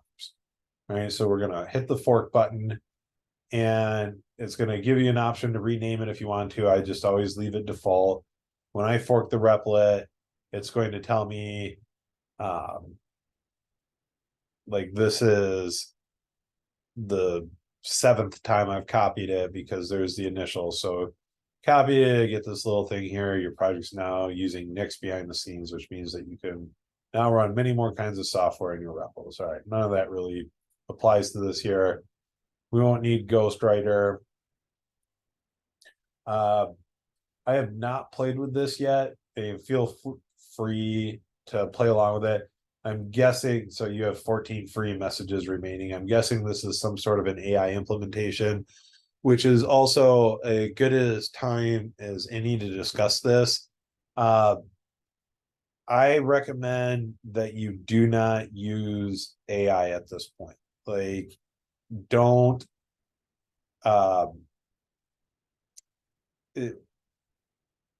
basically you're hopping in a car with autopilot, but you don't know how to drive a car, right? So if anything happens with the AI component, the results can be bad. And this is especially so because companies, I am a hiring manager. I lead interviews for my company. I lead technical interviews. So if you want to come work at 8th Light as a senior or a principal level developer, so like 5 to 20 years of experience, I will be in the pool of people who interview you. The challenge that we interview people on, most people struggle to finish in an hour to like an hour and 5 minutes, even with all of that experience, because it's a onion of a problem that seems not that bad on the surface, but the more you dig into it, the worse it gets. I have taken our company's challenge and dropped it into Chat GPT, and it answered it within a minute with the best answer I've seen out of hundreds of applicants that I've interviewed. And that is all well and good for like a take-home exam. Like you can kind of fake the funk there and make it past that. But companies are already adapting to this, where you're almost always going to have some portion of live interview, right? Where you are going to sit here on a Zoom call with me, you're going to share your screen with me, and you are going to have to write code. And like, if you've just been using AI up until that point, you're not going to be able to use it in my interview. And my interview is probably going to be tougher than like most of the stuff you've been working on. And that's pretty much across the board at most places. Like interview questions are usually harder than what your day-to-day stuff is.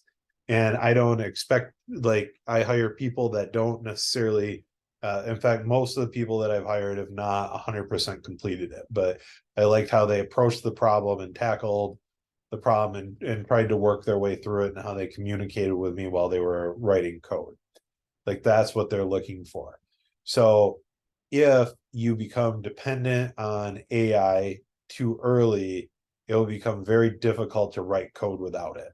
And most of the time, like I said, job interviews, or even at the client level, like there's already articles out there where Amazon's legal department was asking questions of ChatGPT, and it was seeing proprietary Amazon code come back in answers that they were asking it as far as examples. So because everything you put into these AI databases becomes property of those AI databases. And most companies, especially in competitive industries, have proprietary code, and their program, their software gives them some sort of an advantage over their competitors. Well, if you're dumping chunks of your code base into a AI to figure out how to solve some of the problems in your code base, and now you've got I mean, pick a company like Wayfair. I don't know that they're doing this, but Wayfair has like 3,000 or 4,000 developers, right? And if half their developers are constantly dumping little chunks of their code base into these AI algorithms, at what point is enough of the code base in there where your proprietary code is no longer proprietary and you no longer have that advantage? So for the most part, when you're writing software for your client or your employer, they own that code, not you, and they may not want other people to have their hands on that code, right? I mean, either competitors or bad actors, right? Like, may not want to advertise exactly what tech stack your software is written in, because that makes you more vulnerable to hacking exploits. So I guess just and this will be about the only time I talk about it. And if you go on to Code Platoon, I imagine most boot camps are all grappling with this right now. Don't get over dependent on using an AI to basically write your code, because like the Code Platoon application is completely take home. Yes, you could absolutely dump all of the problems into ChatGPT and it will give you really good answers for all of them. But then once you get accepted to Code Platoon, you start the pre-work process, and we're going to have Guillermo here next week, and you will have to do live coding with him. And if you're not coding at or near the levels that you put in your online take-home application, that's going to start raising red flags. And you have to make it through the application to get accepted to Code Platoon, but then that starts the pre-work cycle before class actually launches. And then you have to make it through the pre-work in coding at a specific technical level before you actually go to Code Platoon. And that's been sort of the response, just to make sure that it isn't people just filling these things out with AI and not actually understanding where they're at. Because once you start day to day in class, the AI is going to be of limited help to you. Any questions about that? I know that was a a bit much, but we gotta talk about that now. Thanks, Ghostwriter. All right, so just to recap here real quick, I come in, I click on the link, I get the code platoon version of it, I click on fork, it asks me if I want to rename it, I don't, I commit to the fork, I now have a full copy of the code. All right, so I've got my README here, and then I've got my code that I'm going to write in. You can create additional files. You could rename things. I highly recommend you don't. Just stick with the index.js and the README. This run button is keyed to the index.js. If you start writing code in a separate file in here, then you're going to have to run it manually from the console, which you can definitely do, but you have to learn additional commands to do it. I would just stick with the default file setup that you have in each of these. And as you get more experience, you go to Code Platoon or another coding boot camp, like you're gonna learn all about Git and GitHub and version and file management. All right, so I talked about prep, and I'm gonna drop this in the chat for everyone. And please go in the chat and save that wherever you want to save it, in a notepad or whatever, or in your own replit, and you can refer back to this. But prep stands for parameters, return, example, and pseudocode, which is the steps to solve. All right. And every time I do a challenge in class, I am going to fill this out. And if you are working ahead of me in class, like, so if you hit me on a Saturday saying, hey, I'm working on whatever camel case and we're only up here, the first thing I'm going to ask you is, let's see your prep. And if you haven't filled this out, you're going to need to fill this out first. All right, because you're basically flying blind if you're not using this. So let's go ahead and walk through this real quick. This is a pretty easy challenge, so the prep should be pretty easy too. So how many parameters do I have for this?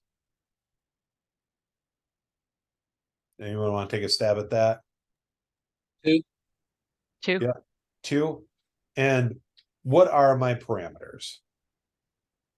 First name, last name, Yeah, and what type of data are these going to be? strings. Yep. So I've got 2 parameters, they're both strings, right? And just grab the README over here, and we'll take this and we'll add this in up here. All right, so write a function that takes your first name and your last name as arguments and returns your first and last name as a single string. All right, so I've got one item that I'm returning, and that is a string as well.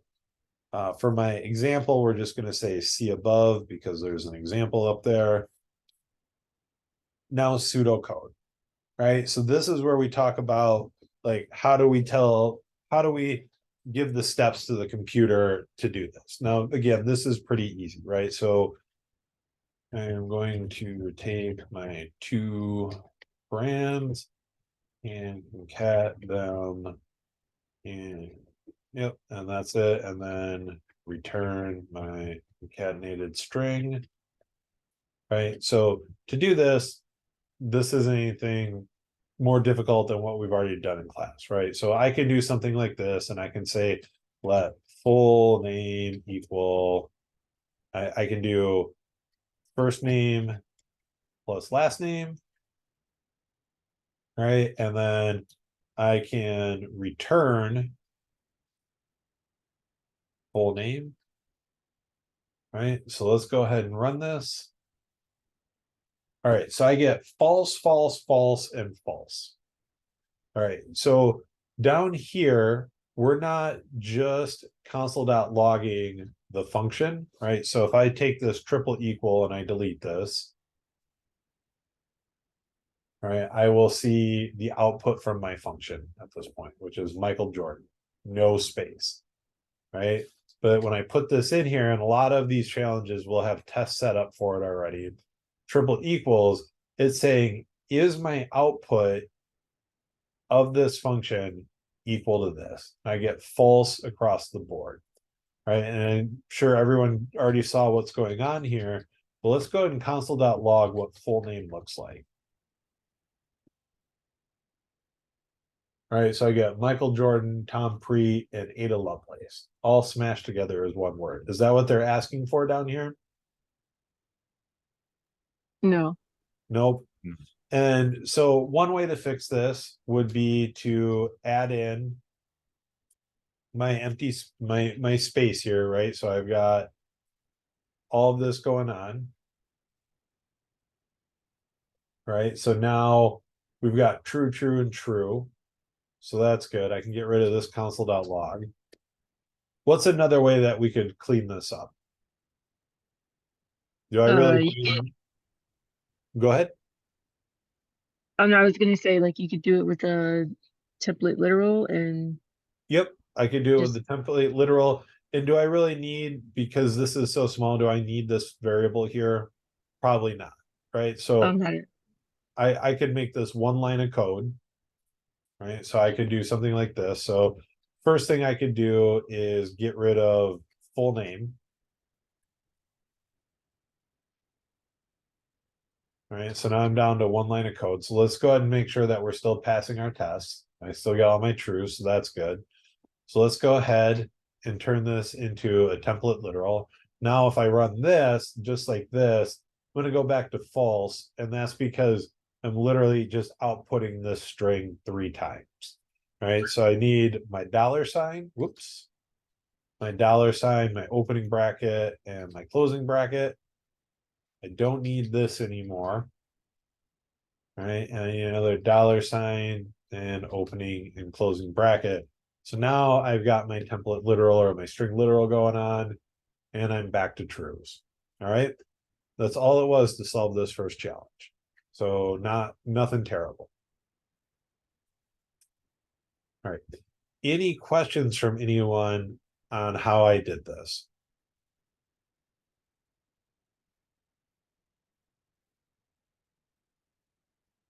Converting it from the string to the template literal, just doing is the one line return. Again, what Loki called out earlier. I mean, I could take this and turn it into a fat arrow function.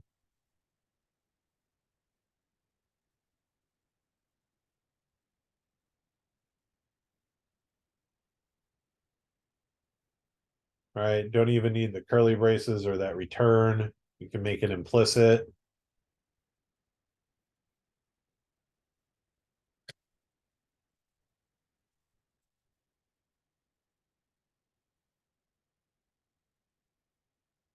Then I still get my trues, right? This does the exact same thing as this. Again, I usually won't do an implicit return. I still like to do my explicit returns.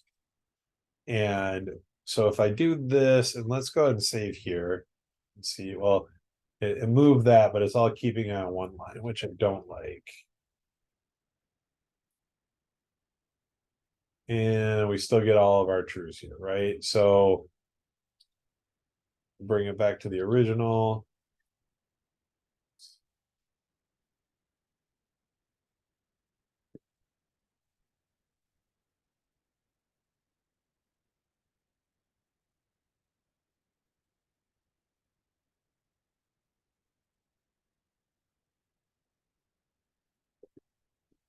All right. So that's it for the first challenge. Like I said, pretty straightforward. So total change due. Do you want me to walk through this one as well, or would you guys like to take a stab at this one on your own?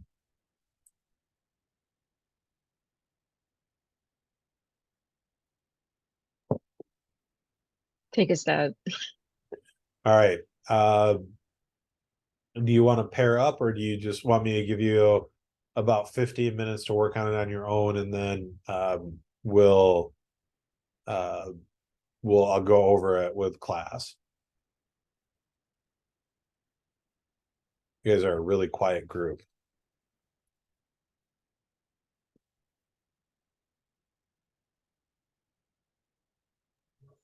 Individual, and then team up after the 15 minutes. Okay, so it's 8:25. I will be at my desk.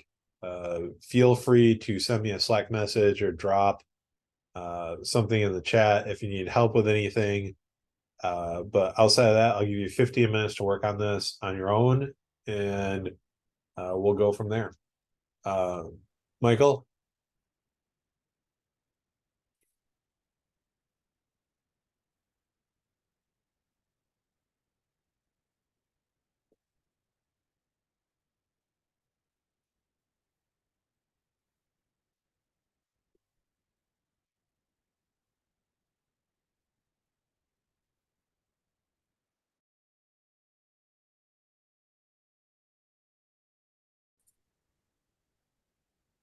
All right, welcome back from the total change due challenge. So let's go ahead and do our prep again. All right, so it looks like we've got two parameters, right? So the amount paid and the total cost, those are both going to be numbers. And we're going to have one return, and that is also going to be a number.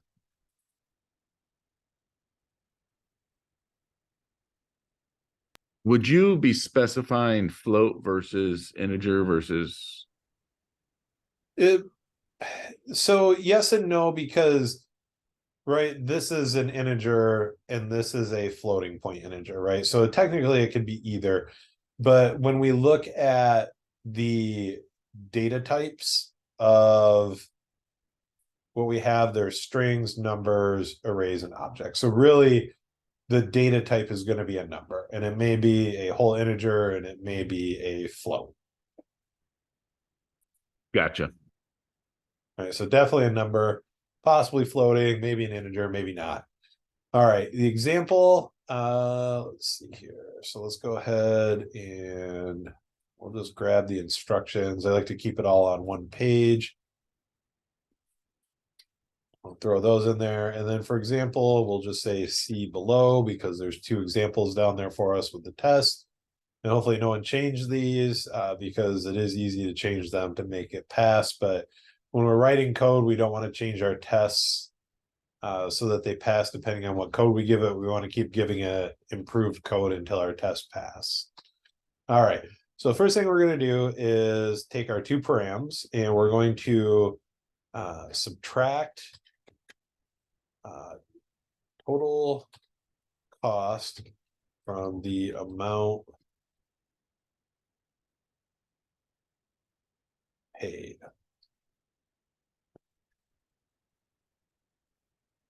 Have a number.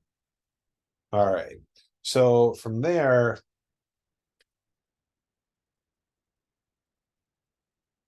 we'll just leave that at that for right now with the pseudocode. I may have to take more action. I might not. Let's just go ahead and take a stab at it here. So we're going to say return, and we're going to say amount paid. And also, I haven't really discussed this, but note how as I start to type in parameter names or variable names, Replit is trying to help me out, right? So it is telling me that amount paid is a parameter. And because I'm using JavaScript, technically this could be anything. It could be strings, whatever, but we know that they're going to be numbers. So I can click on this and it'll do it for me. And then also notice here that this does not have an underline under it, and this does. And what it's saying is that total cost is declared, but the value is never read, or it's never used, right? Because I have not written it into my function yet. So technically, if this was all I was ever doing, I could delete this parameter, right? Because it's not being used. And we don't want things that we're not using in our code. Like we want to be very careful about everything in our code should be used within the function, because if not, you're just having extra clutter, and the more things you have in there, the harder it is to figure out what's going on. Right. So when I say, and it's giving me total change, which is a function, I've also got total cost down here. I pick that. Notice my little gray squiggly line, my warning goes away. All right. Now, if I hit run now, right? I get one true and one false. So this one passes, so that's my integer. This one fails. So let's go ahead and take a look at what we're getting in the console.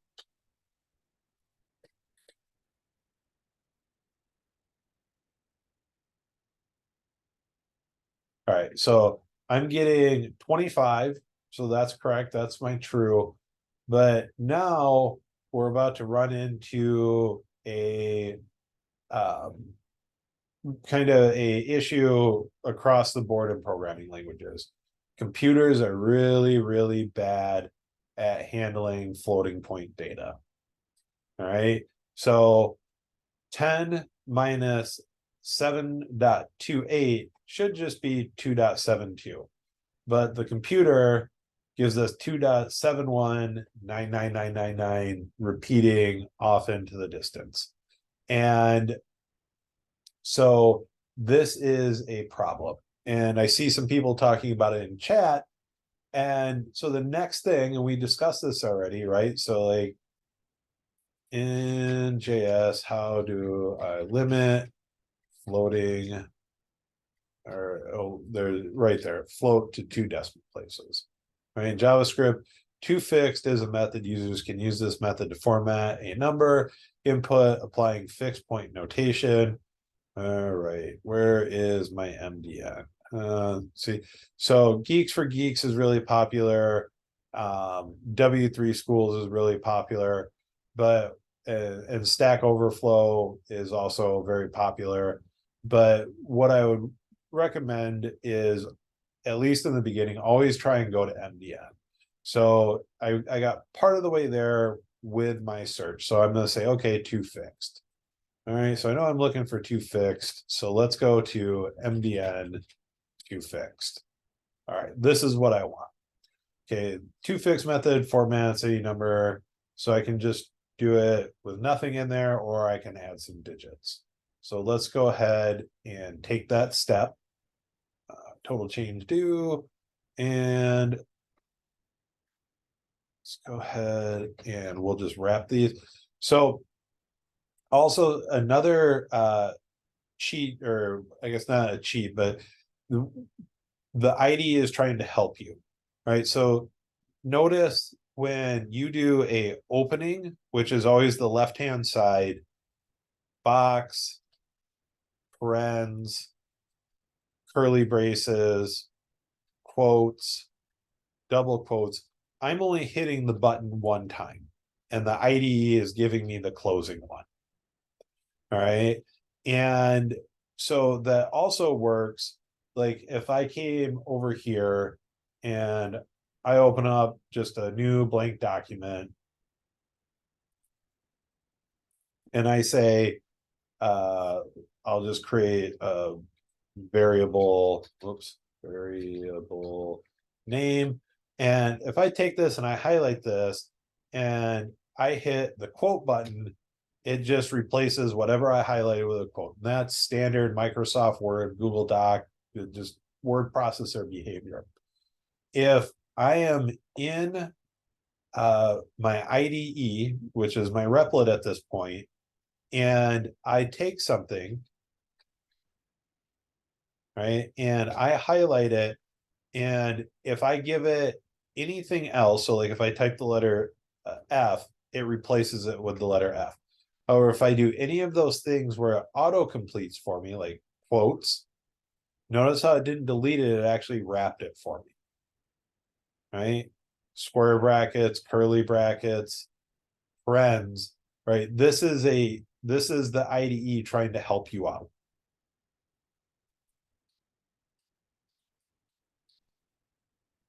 All right, and that makes life a lot easier.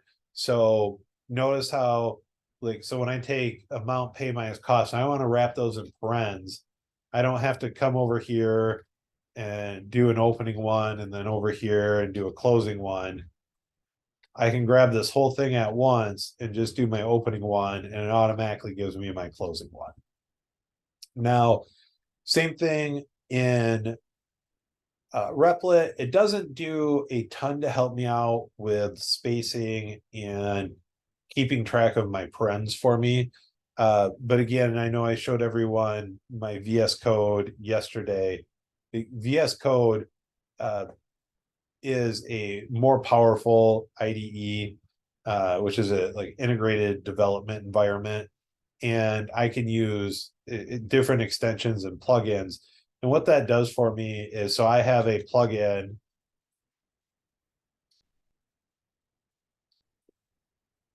that keeps track of how far I'm tabbed in. Right. And so you can see I'm building a little rainbow down here as I do that. And it's the same thing with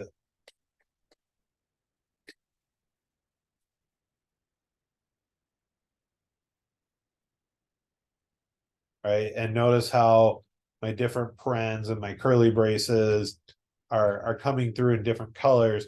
And that helps you keep track when you start getting into more complex things. The colors help you keep track of the fact that, oh, I know I'm inside my for loop if I'm between the blue ones, but if I'm outside the blue one and inside the purple one, I'm inside my if statement. I'm outside the purple and inside the yellow, I'm still inside my function. And if I'm after that, I'm completely outside of my function at the global scope. Right. So there's little things that our IDEs will do to help us out. All right. So now let's go ahead and say 2. And so I type in dot and 2, and it's going to give me some different things here. So I don't want 2 exponential. If I look at 2 fixed, number dot 2 fixed. So the number returns a string representing a number in a fixed point notation. So param, fraction, digits, number of digits after the decimal point must be in the range, right? So, and that quite whenever you see a variable name or a param name and a question mark, that means that it's optional, right? So it is either going to be a number or it is going to be undefined. I'm not going to provide any value to it at all. So I'll pick 2 fixed. I'll open it up. Right. And again, same thing. Once I put my parens in here, again, it's telling me here, like, basically I can give it a number between 0 and 20. So I can go out to the 20th floating point if I want to. Right. So let's go ahead and leave it empty once and see what happens. Right. So that took me straight to an integer. Right. It took my 2.719 repeating and just chopped it off, made it an integer at 3. And so if I do 1, right, there's that. And notice how now I'm getting this as well, right? I'm getting that flow after there. And we know that we want 2.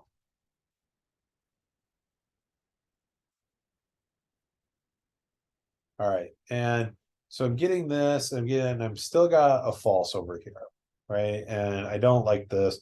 So what could be my next step, right? I know this is white, so these aren't numbers, these are strings. And I'm getting that failure there. So what's the last step that I need to take to clean this up?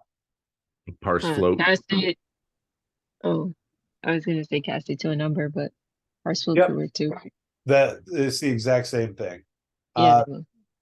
And you can, there's multiple different ways to do it. I'm pretty sure if I just put a plus sign here, it'll do it for me. Nope. Well, it cast it to a number, but I'm still getting the false there. Well, and I'm sorry.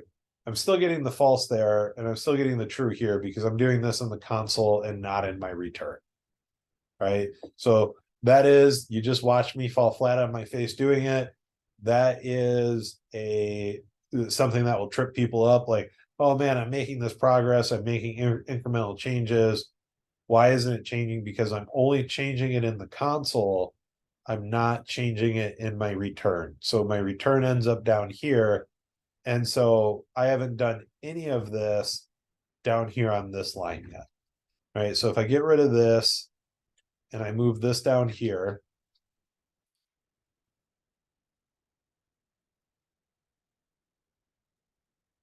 right now I see my floats and I'm getting false and false because this is strict equal. If I do just normal equal, it'll pass because they're different types, they're strings. So now I want to cast it to a number or parse my float or however I want to phrase it. So, and we know that the plus sign did it in the console. So we'll just do a plus sign here. We'll go ahead and take a look at it. There's my true and my true. And same thing, I can take a parse float and wrap this whole thing into that parse float, and I get my true and my true. So either one of those will do the exact same thing for you. So I can delete my console now, or I won't delete it, I'll just comment it out so people can see it there later if they need it. But now when I run it, I won't get the extra lines, I'll just get my two true statements. So coming back up here to my pseudocode,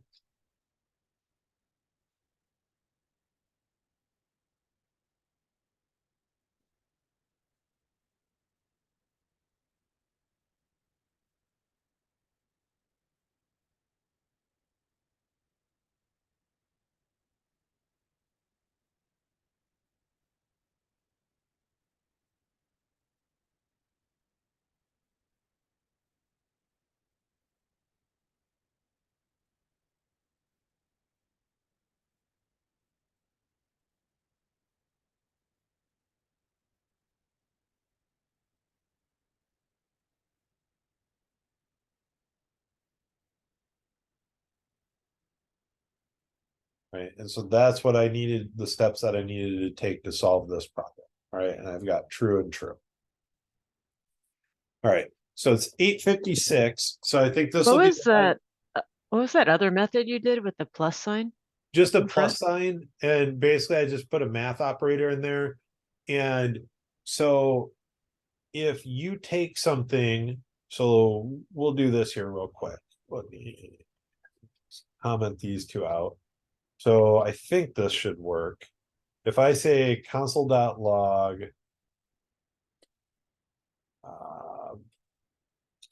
2.72 and I hit run, I get 2.72 in white. That means it's a string. If I put a mathematical operator in front of it, and because the plus won't, it's already a positive number, it won't change its polarity, it forces, JavaScript basically forces that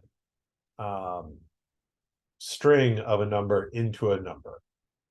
Right now, if I do the same thing with a word, what I'm expecting to get is NaN, which means not a number. Yep. And so when you see this means that you tried to take something that wasn't a number and convert it into a number. Right. So this is just showing you that it will be, and it's the same thing. Like if I do parse float,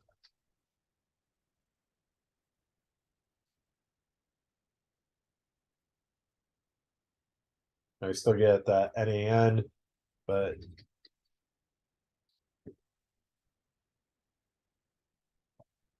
all right, so that's just kind of like a shorthand way to take the string of a number and parse it. And you can do the minus as well, but I'm pretty sure that'll flip it to a negative number. Yeah, so that flip, and that's why you just do the plus because it keeps the same polarity of the number.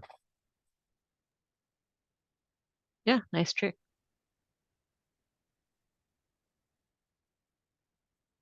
Yeah, that was new to me. I mean, it's all kind of new, but the parse float, I was learning from what you just went over. I didn't know that plus sign will do that.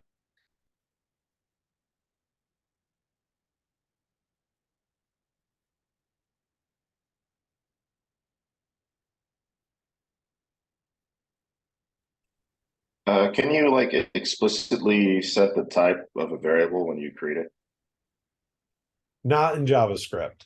In TypeScript you can. So there's different types of languages called like JavaScript, Python, Ruby are all dynamic languages. They're all slow languages. And things like Java or C# are what are called strongly typed languages or static languages. And so like I'll show everyone here real quick. And let me just finish this note here real quick and I'll show you something.